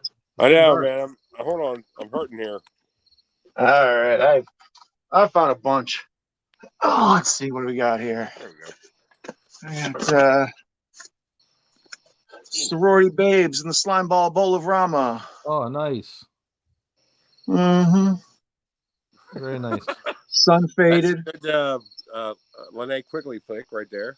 Yeah. Yeah. Everybody's a fan. Oh, yeah. Great tape, man. Great tape. Please rewind tape. Please rewind tape. Tape us, please. And then, another one somebody cut up, but this one I haven't put in a plastic box yet. The Creep Show 2. But I kind of always like this, just the crappy sticker placement of it, just right on the title, like sure. All this room. Yeah. But I just kind of like it. It looks video store-ish every time I see it. They could have put that sticker down in the left-hand side in the dark part of it. Yeah, right around there somewhere, No, let's just stick it right there, dead center. It's stupid. And then here's another sun faded of a movie I love. Something Wicked This Way Come with Jason Robards, the old Disney one. Yeah. But this is a Disney movie in the cardboard sleeve. It's not in the big clamshell like a lot of their stuff. Right. Yeah. That's very rare. Very rare. Yeah. I got a bunch of Disneys in the slipcover. Yeah. Yeah, I have this and Herbie, I don't know, one of the Love Bugs. Goes to Monaco or some shit. Does anybody have the Final Sacrifice? No, I don't have that. You mean like literally? No, the movie, the VHS. Oh, okay. Like, I don't think so. Throw Mama from the Train. Yeah, great movie. Absolutely. Another rental copy. Was that Orion? Yes, it's Orion. Yeah, it's an Orion right there. Yeah. It's a birthday cake flavored Orion. I think I got like 3 copies of that. This is from a Hollywood video. It looks like. Oh, nice. What's interesting about that movie is I think it was only released once on VHS. Alone in the Dark. Ooh, look at that. And it's another butcher job. Somebody stuck it in there. Cut it up. Let's see. RCA Columbia. No funky. This is from Video Palace. No good rewind stickers on this, so this one I don't have to, apparently. Later, Professor. Thanks for stopping by, buddy. Hey, we'll Appreciate it, Professor. Have a good weekend, brother. We'll see you soon. Godzilla 85 with Raymond Burr. Yeah. Nice. Which that movie's great. You know why? Because that movie's great because it is just Raymond Burr watching the original Godzilla film, essentially. I saw this damn movie in the theater. Yeah. Yeah, even as a kid seeing it in the theater, I was like, I can tell something is wrong. Right. Let's be reborn. Look at that. That's good. That's a good thing. That's a good thing to have there. That New World video. They sticker them up. Here's another one that's been voided up because the sticker got pulled off of it. You fucked around. I effed around and I found out. Here's one. Okay. Here's Dead Ringers. Dead Ringers, yeah. But then they put the horror sticker here, but then they just put a white sticker just dead center for no reason in the middle. Just it brings it to life, I think. Right, I guess. It really makes it pop. Yeah, exactly. It really grabs your eye. And please rewind tape, damn it. Look at that. Wow. That's some good stuff right there, though. Yeah. David Bowie Labyrinth. Same thing, butchered, cut up. Hey, do me a favor. What is the distributor on that? Is it Goblin Video? This is an Embassy Fantasy Adventure 86 Labyrinth 1986 Labyrinth Enterprises. Right. And the layout and design is 1987 Embassy Home Entertainment. Right. Yeah. That one you have is actually rather rare. There were 2 in the same year.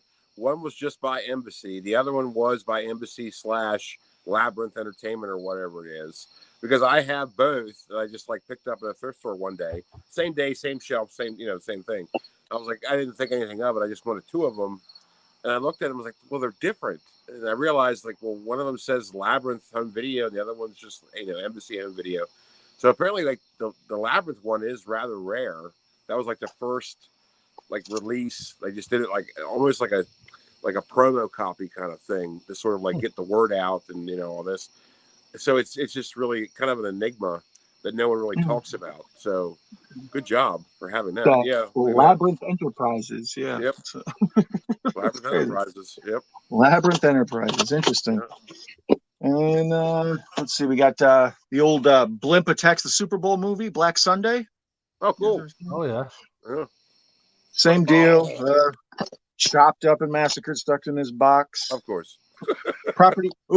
Video Palace decided to put. Can't see because of the mirror. They put it on their sticker. It says "Rewind, please." Above Video Palace there. And show your papers. And show your papers, please. Dismissed. And then Brian De Palma, Body Double. So I think I must have bought all these from the same place at the same time because they've all been cut the same way and put in this white box. Yeah. They've all been stickered. Would you call Body Double action? I wouldn't. Maybe a thriller. Maybe. Yeah, I'd call it thriller or suspense. I'd be pissed if it was an action. Yeah, I just picked up Body Double too recently. Show your papers. Let's see where it's at. Right. There's mirrored labels. They always those mirrored labels are brutal. Yeah, but right there it says, "There we go. Please be kind. Please rewind. Damn it." Yeah. And there we go. That's what I was looking for. I got 2 copies of ET, 2 different ones. They're not rentals. Well, one's a Grand Video rental. I take that back. And that's got the family, please kind, rewind. Right. But then the reason I wanted to look for it is this one has the funky green on color. it. Yeah, the green. Yeah. I like that better. That's a nice file. That's the first one. That's the first release. Yeah, that's the one I got. The green is? Yep. Free Jack. Oh, cool. Yeah, that's a movie nobody talks about anymore. I like it. Even though, they probably should talk about it. Really, it's got a cool premise. I'm not sure it was really done well. You know what I mean? Like, I think it was ahead of its time. Like, you know what I mean? Like, for when it was released, it was like sort of like, maybe it was too much at the time. I don't know. But that movie just fell flat for some reason. This was first. I saw this alone in me and a date saw this in a movie theater, and we were the only people in the movie theater. And it was the first time anybody ever did anything fun to me in a movie theater. Yeah. So whenever I see Free Jack, it's always like, kind of love that movie a little bit. You know? Yeah, it sounds great. There's a bit of an attachment to it. What an amazing movie that was.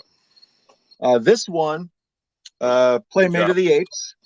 All right. And this was one of the stores we took over when we, one of the video pirate people. We took over a store, and Playmate of the Apes was in back because the guy who ran the store was afraid to put it out on the shelves. That is awesome. Can I just say that's one of the greatest titles in VHS history is Playmate of the Apes. Yes. Playmate of the Apes. 100%. And Demolition Man from Video Palace. And here's one I was looking for, the classic where somebody wrote the big numbers on it for cataloging. Yeah, that's what I was. Oh wow, 50 cents if tape is not rewound. But then this, I don't know if we can see it. It says tape has been spliced. So it's like an apology from whoever the people, like the video store, like letting you know they had to cut it and retape it, so there'll be a jump in it. Okay. Uh-oh. It says, has been spliced, will be jumpy for a few seconds. Can you imagine the balls of renting that to somebody? Just be like, well, we cut it up. Here you go. It's got $3. It's got a warning label on it. Well, yeah, they did let you know. Huh. What about Lord of the G-String, Captain? Same director. Never heard of it. I'm a fan automatically. Same director. Same. What about Edward Penis Hands? That's a great movie too. Isn't that the same director? The Playmate of the Apes is the same guy who did Bear Wench Project. Oh, look at that. Ooh, Moonwalker. Nice. Annie, are you okay? Yeah. Not any nothing to write home about the sticker wise, but no. Because a great Joe Pesci flick, all the same. Probably nobody rented it, but have you ever watched that movie, Rob? I think I've seen it once. Oh, watch it again. Have some devil's lettuce and watch it. Oh yeah, it's a trip, dude. It's all his music videos, but then they connect them with a narrative that makes the videos connect. So it'll be like Smooth Criminal, and then they'll run outside and turn into Transformers, and then there'll be like some video like. It's a trip. Wow, I don't remember that. Suddenly he's a claymation bunny riding a motorcycle. It is absolutely, and Joe Pesci's in it, by the way. So yeah, it is something else. I do not remember that. I'm gonna have to take some devil's lettuce and throw some wild mushrooms on there and make a salad. Yeah, wow, you're going for it. Yeah, Super Mario, that thing. That sounds good. What a one-up. Yep. The arcade game was great. I have one here that's interesting because, of course, it's Bill and Ted's Excellent Adventure. Yes, awesome. Cinema masterpiece of all time, and it's got what is this? I can't even. The tag is so destroyed I can't even see it. What is it? New. But it's interesting because the rental clamshell was brown. I've never seen that before. Me neither. Brown, like wow, what a color. Yeah, like almost like a copper or something. Yeah. That's weird.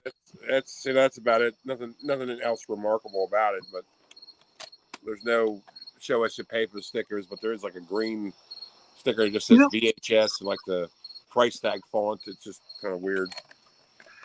Gareth did a video. Well, he's done a couple this week where he broke down the color coded cases of all the different either rental or new release, how the different boxes come.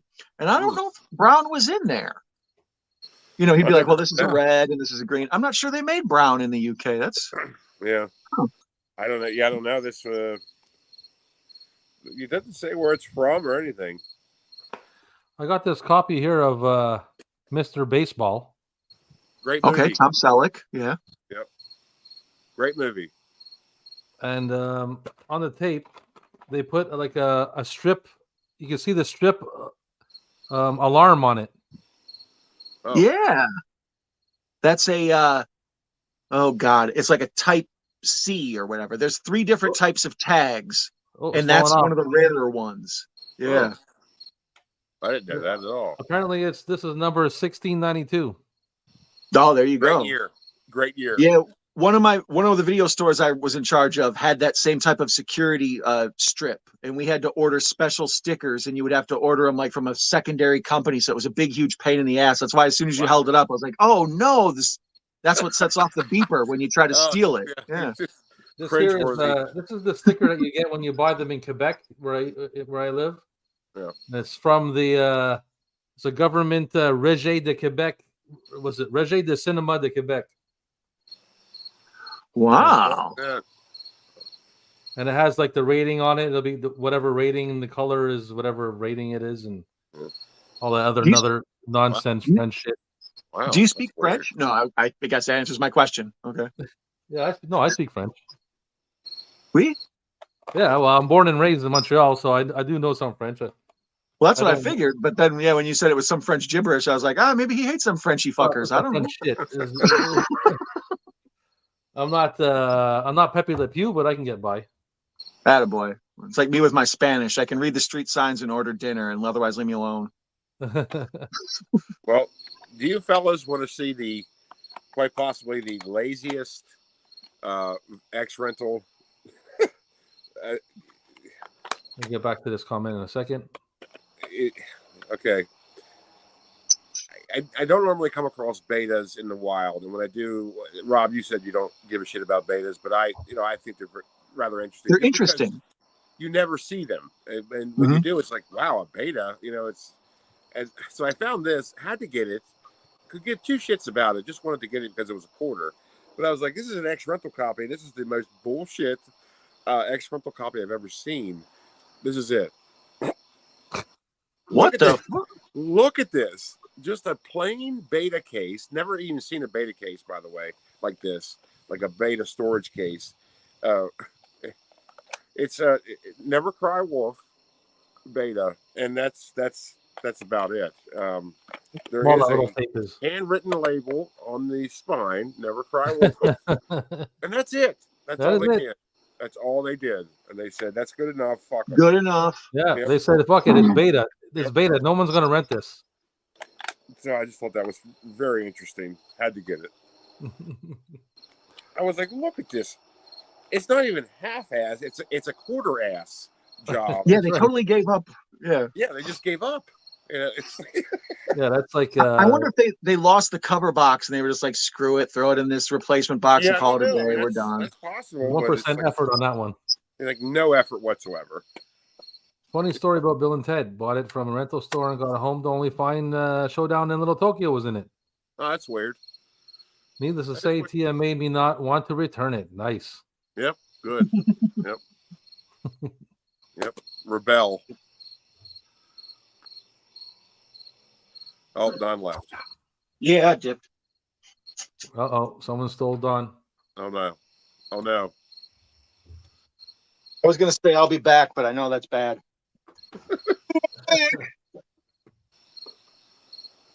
What's I got here? I got just show them off fast. Nothing right home with the stickers, but I got a nice City Slickers. Mm-hmm. Great movie. Rental. Yeah, great movie. I showed that one. Naked Gun 33 1/3. Yeah, also another fabulous movie, which is interesting because normally, like second sequels, the third movies don't do all that well. They usually suck. But that one is tremendous. Very funny. Fire, I showed that one. Friday 13th. Is 7? Is that? Yeah. Yeah, 7. Number 82. Well, that's Paramount. Is that I see the big picture on the back, so that's version anglais. That's the version anglais. Oh, English version. Nice. From it's version anglais from Le Club video. Oh, Le Club video. Oh. Wow, I could really, Le Club video. I look really stupid asking if you could speak French or not now. Geesh. Le Rob speaks the French. You're uncultured swine. He's a wafer thin. I think that's it. I think that's all the rest of them. Oui. Let's see. Here's the shittiest tape I own. This is Holly Berry and Woo. Oh my god! I forgot all about that movie. And it's still in the plastic, but somehow mold is starting to get to it. Ooh. Yeah. Oh. Throw it away. Burn it with fire. I think the mold is like Grim Reaper is just coming to take the tapes that need to be taken. Yeah. It makes me laugh because it's like out of all the tapes, it went after Woo first. It's like let's go after that sun faded Woo first. Yeah, oui, ça va. Ça va, Horror Cat. Et toi? Very courteous of the mold, I should say, to do that Ça va bien, merci beaucoup. Let's see, anything good? Wow, here's a copy of The Sure Thing. This is sun faded. Yeah. It's got the comedy sticker on it. What is this hologram? This hologram on the front just is illegible now. But this is one that NASCAR'd up, just stickers galore. Encoded with anti-copying process macrovision. To ensure best play, your VCR must be directly connected to your TV or monitor. Use of 2 or more VCRs linked together could result in distorted playback. Oh shit! I thought I was going to say destruction or like explosion. Yeah, that's what I was going to say. Somebody's going to come to your house and kick the shit out of it. 2 or more VCRs will result in destruction. Yes, as soon as you plug into VCRs, you will blow up. I'm going to kill you. This is a property of Video Palace, but this is from Chicago, and the other ones are from Michigan. So interesting. That Video Palace, that whore gets around. Yeah, nobody Video Palace. That was big. Well, it is a palace. Multi-states. It is a palace. Yeah, it's Garrett's house. Yeah. Sounds appropriate. A palace. Yeah.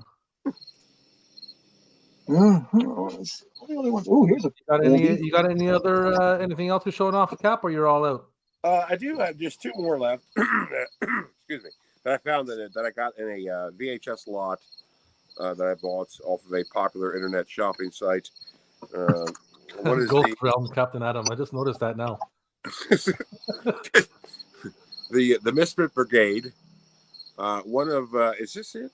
No, this is Bruce Davison. Willard fame, and he was in the X-Men, of course, and right. And this also has Oliver Reed in it. It's X-Rental copy from doesn't say where. Oh no, it does. Hold on a second. They're tiny stickers. These are terrible stickers for advertising, especially in the pitch black. Yeah, well, National Video. They're spooky that way. Yeah. There you go. National Video's got handwritten category. That's pretty good. I haven't seen this, but I'll watch it sometime. It's got the orange National Video sticker on it, right? And it's got important notice. If you fuck this tape up, I'm gonna fuck your life up. Pretty much what it says. Ruin your credit and follow you for years. Your credit's going to be bad. And think of what Experian will think of you. The same National Video of Attack Force Z, which is one of Mel Gibson's first movies. Yeah. Attack Force Z. Distribution, probably the only one, I guess, and also a media co-distributor. Early release, same thing here. Nothing too spectacular, but I just thought they were neat. And this VHS lot came with Boxing Helena for some reason. Well, that was very weird. Boxing Helena. Boxing Helena and RoboCop 3 is what it came with. That's with Boxing Helena. That's with Julian Sands, right? Yeah, I think so. Yep. Yeah, I think I have that. Yeah. He's got a copy of Ed Wood on VHS not too long ago from Half of Price Books. Oh, great movie. One of my favorite movies of all time. I love that movie so much. Yeah, me too. It's a great story about friendship and perseverance and passion, and it's very inspiring. It's just like what a great movie. And some people say it's the last good Tim Burton film, and I agree with that, because what else did he do after that? Nothing but crap. Well, I don't know about that. Did he do Sweeney Todd after that? What did he do? Sweeney Todd? Did he do that? Yeah. Yeah, he did do Sweeney Todd. I don't know. But his wife is in it, so I guess so. Okay, Sleepy Hollow was okay, but I love Sleepy Hollow, man. I love Sleepy Hollow, and I love Sweeney Todd. Yeah, the rest of them, though, dude, no way, forget it. I don't know what was going on with that Alice in Wonderland movie, but it was. I was like, what am I watching? I don't understand. I don't even think I watched that movie. Yeah. Warlock. Rest in peace, Warlock. Right. Yeah. You can try to figure out, go through his catalog. I can't really think. Yeah, all his stuff is kind of in that. He has a window where he's good. He peaks up and he peaks down. Yeah, well, I guess it's the same with anybody, really. Yeah. I mean, I guess the critics fall so hard on Tim Burton because they expect so much out of him. I guess I think that's what it is. But did he do Big Fish? Was that a Tim Burton flick? Yeah, that's a Tim Burton. That wasn't bad. I like Big Fish. Yeah, that wasn't bad. He I'm trying to figure out where it went wrong. I'm guessing probably after Batman Returns, when he got in trouble for making kind of a too violent of a kids movie. Yeah. Because then after that, he does the Planet of the Apes, and that's when he kind of throws in the towel. He gave up with Planet of the Apes. Maybe Planet of the Apes is where it started to go bad. I would say maybe. Like that's what I mean. I think maybe the Batman big Hollywood machine might have kind of broken him down, and then by the time he got to Planet of the Apes, he was just like, "I'm here for a paycheck. Screw it." Yeah. That's a possibility. I think that's it. Because Planet of the Apes looks nothing like Pee-wee's Big Adventure or Frankenweenie or Ed Wood. Mars Attacks. Yeah, it's like it's totally different, and I guess maybe he was just. You can usually tell, like by looking at it, and it just didn't work. I don't know, and I think the problem was he was dating Helena Bonham Carter and decided to put her in everything. I think that's all. That kind of cronyism. People sort of see through that, and Has that ever been successful? Like it's all over the place, But she's not bad, though, right? She's not Rob bad, Zombie and Sherry Moon, or I mean, even like but Sherry Moon is not as good as the other broad, man. The other chick she's not bad though. Well, then it's like Eastwood and Sandra Locke. I mean, like he's in a bunch of his flicks, and Mia Farrow and what's his name from Rosemary's Baby, the director who got in trouble and had to flee. Roman. Yeah, Roman. What's his name? Polanski? Roman Polanski. Thank you. Yeah. Roman Polanski. Yeah, like the two of them, you could tell he wanted to have her kind of be, a thing, and then whatever. Yeah. Horror Cat Dad, that's a very good point. Superman Lives might have screwed him up pretty good. I mean, that's what they did to him on that. Terrible movie. Yeah. Well, that was like a movie that was almost made, but they pulled the rug out from underneath of them, and it never was made. And those movies, I think, I don't know. The money was broken.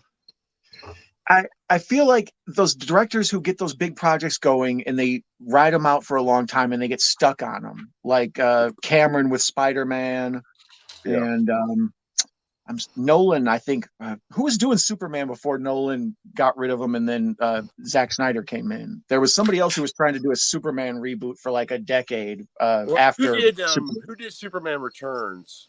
I think that was Bryan Singer. Is that the one? Is that the one with Kevin Spacey in it? Yes. Yeah, that's what I thought. What he meant when he said Superman Lives. I hate that movie. Superman Lives was a movie that movie is terrible. Happened. That was the one that was supposed to have Nicolas Cage as Superman. Oh, yeah. That's why I kind of froze like Mitch McConnell there for a second. I was trying to get them all straight in order. I was like, wait a minute. Superman Begins. Is this? Wait a minute. Superman's going on. It's confusing. Well, Superman Returns is weird because everyone thought it was like a sequel to the other Superman film. It was like a reboot, but it wasn't. It was like a tribute to the original Christopher Reeve Superman films, but it didn't like cover Supergirl or Superman 3 or 4. So it was like, what are we watching? It didn't really hit where it was supposed to, so it failed. Yeah. You know, so that's about it. It was basically a love letter to Superman 1 and 2. We're just gonna just a tribute film. Yep. Yeah, we're gonna pretend Nuclear Man never existed, no Richard Pryor. Yep. Just forget all that. I'm trying to remember. Yeah. There was some other director that got caught up trying to make Superman for a couple decades besides Burton. And then also Cameron with Spider-Man, and I think some of these directors just get caught up in 5-year projects that never turn into anything, and it screws their career up. I know, the producers, the executive producers, have a lot to do with that sort of psychotic warfare. Is because they expect things, they think they know what's going to make a great blockbuster, and they press the director to make this stuff. The best case of that is Batman Forever. Like how that ended up being so shitty was because the producers wanted all this camp and flash because the first 2 Batman films were so successful. They thought they had the recipe for another successful Batman, so they couldn't get Tim Burton to do it, even though he was originally going to do it. But he bailed because their ideas were so horrible. They got poor Joel Schumacher to do it, and for some reason he has a bad name now, even though he directed Falling Down and The Lost Boys and other really excellent films. He's tied to this really shitty Batman movie because of the producers, and it was all them that did it. You know what I mean? They just said, go all out, be flamboyant, be campy, whatever. And he said, okay, here it is. Probably thinking they would never accept it. They did. And that's what we got. So there you go. You know what I mean? Okay, there's another question. Did Batman Forever break Joel Schumacher? It might have. I mean, it would have, because all his good stuff comes before. Yeah. I mean, I think it would have broken me if I was Joel Schumacher. Yeah, for sure, man. But I mean, but maybe it didn't. It still made a lot of money, and you know what I mean. So, well, I know, Carpenter says The Thing kind of broke him for a little bit. Like after he made it, he was just so sick of messing with Universal or whoever the hell made it. He was just, I'm done. I don't want to. I want to do indie movies for a while because I'm sick of looking at you people. Yeah. Yeah, but then he did, Big Trouble in Little China. That was okay. So he definitely had a great comeback there. But I think The Thing kind of killed his career though, for a little bit. When it crashed that first weekend at the box office, and then when it caught back on home video is when he got a resurgence. But he said he did Christine because he couldn't get any other work. Right. Yeah, but I mean, think of it. It's he says that though, but it's God, the stuff he did. The Thing, Christine. It's these are tremendous. These are monumental movies that are cemented in pop culture. So it's he definitely had an impact. That's kind of what I mean. Is I think he was used to doing Halloween and then Escape from New York with no big studio oversight. He didn't have 3 levels of producers above him to yell at him for stuff or whatever. Right. And then he did a big studio project, and he's like, I'm not cut out for this, man. I like to smoke cigarettes with no filters and have sex with Adrienne Barbeau. I'm not taking you guys shit, Yeah, well, I mean, you can understand why that would bring anybody. He said after The Thing, he was supposed to do Firestarter, and they fired him, and they gave it to the other dude. And then later on, he did Christine, and then I think he earned. Well, he did what do you call it with Chevy Chase, the Invisible Man, and that kind of probably effed him up a little bit too. Oh, what Memoirs of the Invisible Man? Yeah, that flopped big time. Yeah, that was bad. But that wasn't his fault. That was Chevy Chase. That was a lot of people's fault. Yeah, that was Chevy Chase can't stand alone in his own film. That's what I think. He needs other comedic actors to boost him up.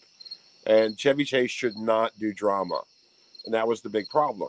I think if they would have had another leading man for that, it would have done very well.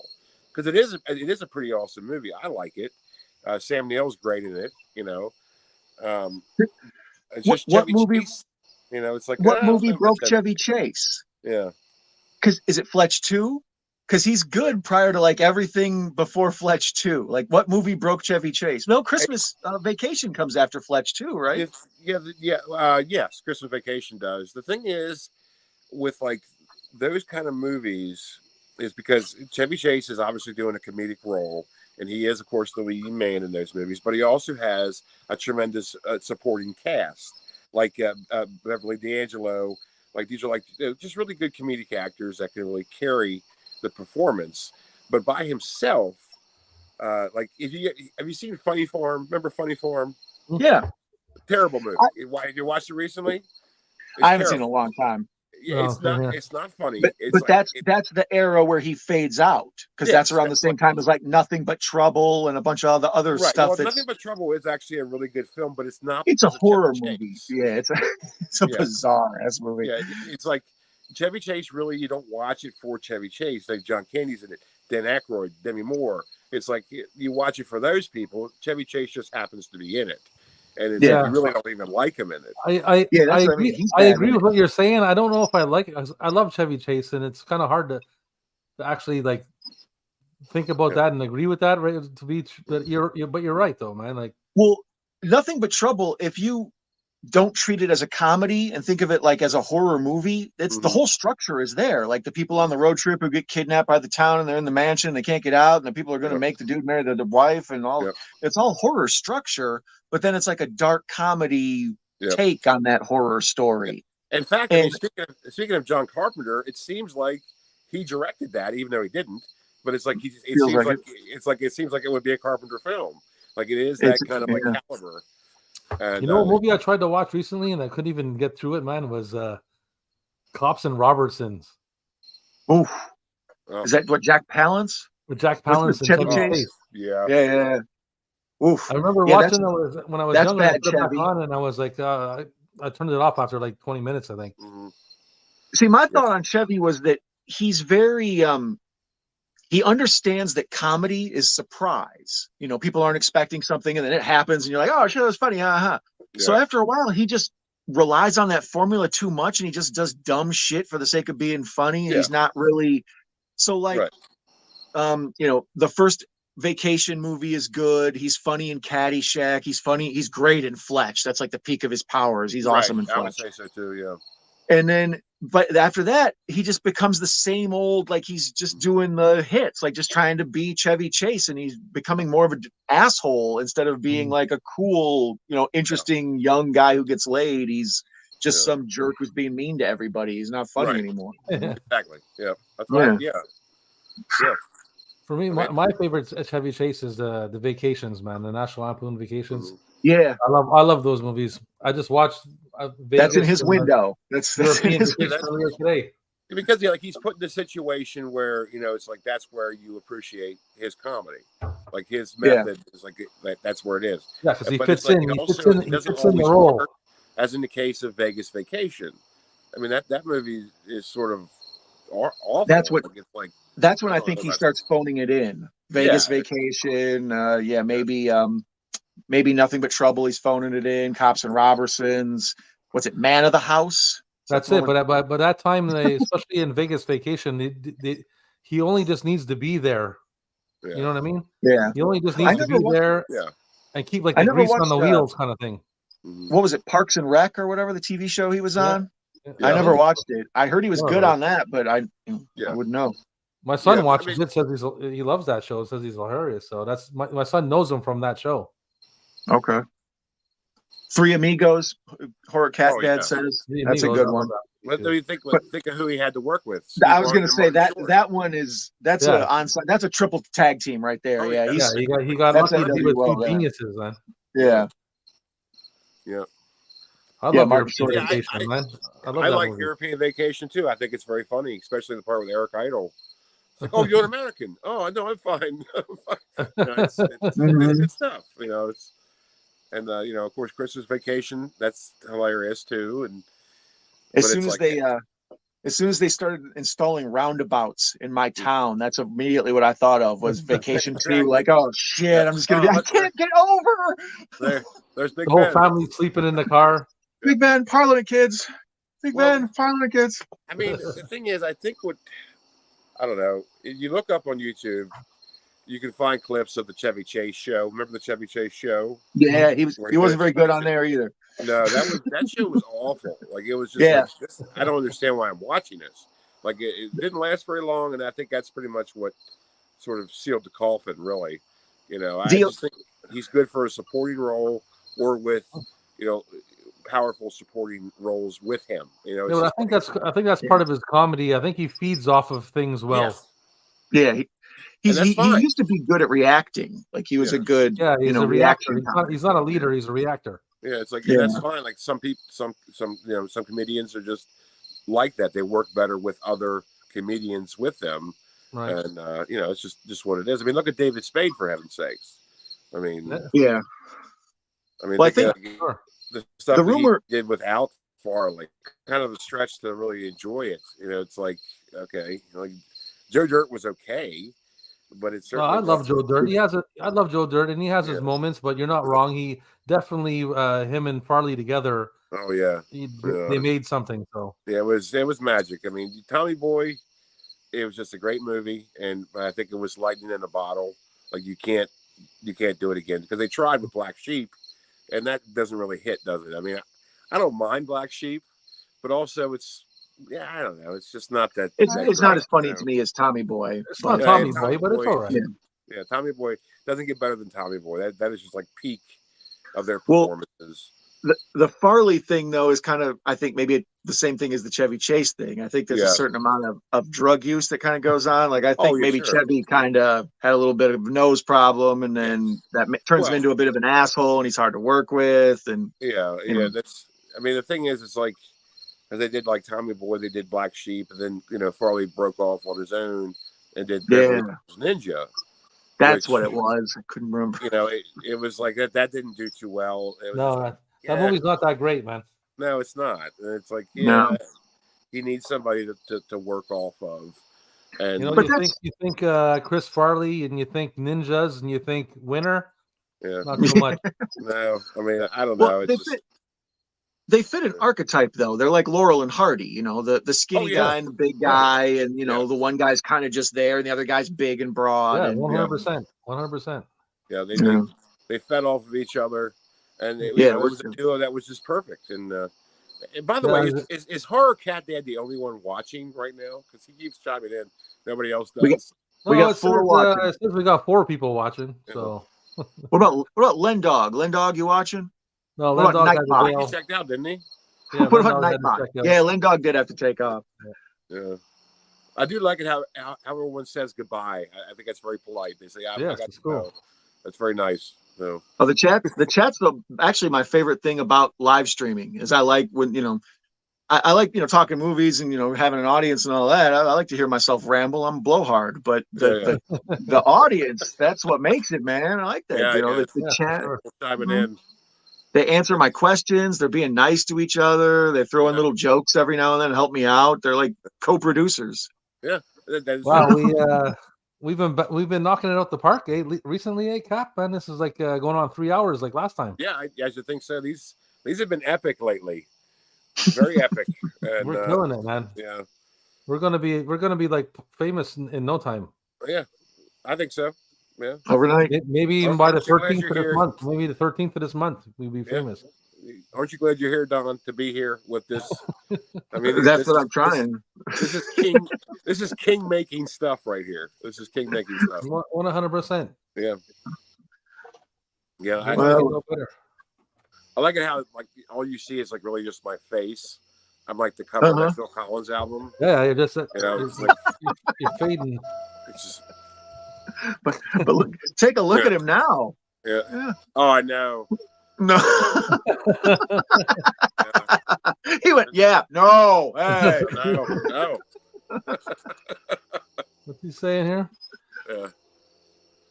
He-Man just reminds me of a conversation with buddies back in. Well, I tell you what, Cat Dad, this is pretty much what that is we're just chatting it up with each other about movies and stuff, and it's, and then the unknowing spectator stumbles in and says, "What is this great production and quality broadcasting that's happening before my eyes?" And it's just us. It's just us drinking beers and showing off tapes. Yep. Well, what is it you always say, Rob? You always say, look for the quality, people. Look for the quality. Look for the quality, and they know the quality. As soon as they check in, they see it. They know where it is. Yeah. I'm here just to be here when the viral video happens. Earlier, you were going to get attacked by a pair of toucans, and now it sounds like you got a tornado coming up behind you. No, it's howling monkeys. Howling monkeys. It's their season. They're sort of what you're witnessing, Don, is what no other channel can offer. Right. Exactly. This is interesting. They're pretty close. Yeah, the howling monkeys are getting closer. I can hear them coming. They're okay. They're just trying to do it with each other. You know, it's fine. You know what I mean? I'm not a howling monkey, so. Yeah. Anyways, yeah. So here's shortcuts. Oh. Oh yeah, tapes. Oh yeah, tapes. What was that? What was that? This is shortcuts. Shortcuts. The Robert Altman shortcuts. It's a double tape because it's so long. It's like 6 hours or some shit. I have no idea what that is. You've never heard of shortcuts? No. I've never. No, me neither. Shortcuts. A Robert Altman film based on the ratings of Raymond Carver. Andy McDowell, Bruce Davison, Julianne Moore, Matthew Modine, Ann Archer, Fred Ward, Jennifer Jason Leigh, Chris Penn, Lily Taylor, Robert Downey Jr., Madeline Stowe, Tim Roberts, Lily Tomlin, Tom Waits, Frances McDormand, Peter Gallagher, Annie Ross, Laurie Singer, Jack Lemmon, Lyle Lovett, Buck Henry, Huey Lewis. Huey Lewis? Wow. So wait, after that long list, don't tell me the news. It's just Huey Lewis, not the news? No news. No news is good. No news is good news, Rob. No news is good news. Fuck, man. They got Huey Lewis, but not the news. So what you're trying to say is there's a lot of people in this. I can't believe you guys have never heard it. It says right here, in the movie event of the year. No. So I don't know if you guys are as film. No, I guess you guys are some posers, huh? Apparently not. Captain could have been at sea, so he has an excuse. I knew I'd eventually unravel you. Captain was at sea, and I was in a French province. It explores the lives of ordinary people living in extraordinary circumstances, interweaving 22 unforgettable characters in a series of remarkable stories. Wow. It is. I was looking for the length. It's 189 minutes. I was going to say it doesn't sound too short at all. Yeah. No, it's a double taper. They should have called it long cut. There you go. Shortcuts part 1, part 2. These are from Station Break Video. Holy shit! There's part 2 of Shortcuts. That's like Well, yeah. Well, that's what I mean. It's the 2 taper. You got to know how short are the cuts if there's a part 2. Well, yes. So here's part 1, and then you know to watch part 2. You know, it's 189 minutes of shortcuts, brother. That's a lot. There's no shortcut. You know what? That's odd. 189 minutes of shortcuts. That's not very long to put on a double tape, though. I mean, usually 189. Yeah, because there's like I have one that's Paint Your Wagon, the musical. Have you ever seen it? It's very fun. Yeah. It's Clint Eastwood. It's Lee Marvin. That's a double tape set, and it's only like I guess like 2 hours and 30 minutes total. That's kind of weird for a double tape. It's like, you know, because like I think it was like the LP, or whatever, like the good, the SP, is 2 hours. Yeah, it's like you could but you can like stretch it to make it. So I guess they didn't want to put it on sheet tape. But still, it's like I don't know, man. It's like usually you think of double tapes, you think of like 4 hour long movies. You know. Well, yeah, this is not always the case. You know? This is 189, so that'd be what, 3 hours and 9 minutes? That's 189. Yeah, I guess. Well, yeah. 3 hours and 9 minutes, right? Yeah. 60 minutes per hour, 120, 180. Yeah. Like I said, that doesn't sound short at all. Yeah. No, it's not. It used to be on like Showtime or Cinemax, or one of them cable channels. But it would be, you'd flip it on at like 4 PM, and then you'd go have dinner and come back. It's like Shortcuts is still friggin' on. Shortcuts is still playing very long. Yeah. Oh, long cuts is still on. Actually, if you guys got an afternoon sometime and you see Shortcuts, give it a watch. You know what? I'll check that out. I've never seen Shortcuts. It's Robert Altman. I've never seen it ever in my life. I don't even know what it is. Well, I have a rule. If Tom Waits is in something, I'm going to watch it. Yeah, That's I my love rule. Tom Waits, Buck Henry, Huey Lewis, no Huey news. Lewis. Yeah, it's Huey Lewis, hold the I'm news. not sure if I trust Huey Lewis wrote the news, man. I don't know. I'm not sure about that. Horror Cat Dad has heard of it, so that's good. I knew he had my back. Yeah, I knew. Well, don't include that part. That means it was not very memorable, and here's a double. All right, this covers a lot of things we've talked about tonight. Here's an X-Rental movie about wrestling. No Holds Barred, starring Hulk Hogan. For sure, man. Yeah. Very nice. That's an RCA, eh? Nice. Yeah. Yep, it's the old been butchered, so I had to put it in one of these little plastic box dealies. I don't have that tape. You want to send me your address and your work schedule? And when I won't be around, please rewind tape. Not for any reason. This is from Video Palace number 2. Wow. Which sounds like a remix. Yep. Zeus. Oh. Yep, there you go. Look at that. Look, there you go, guys. The sticker right here hides the security tape. The magnetic alarm. Tricky bastards. Rob, we're on here with a felon. We're on here with a criminal right now. Mm-hmm. Uh-huh. But now I got a please rewind tape sticker to put on my laptop. So there you go. And show your papers. Very nice. Number 2250. This is number 2250 of No Holds Barred.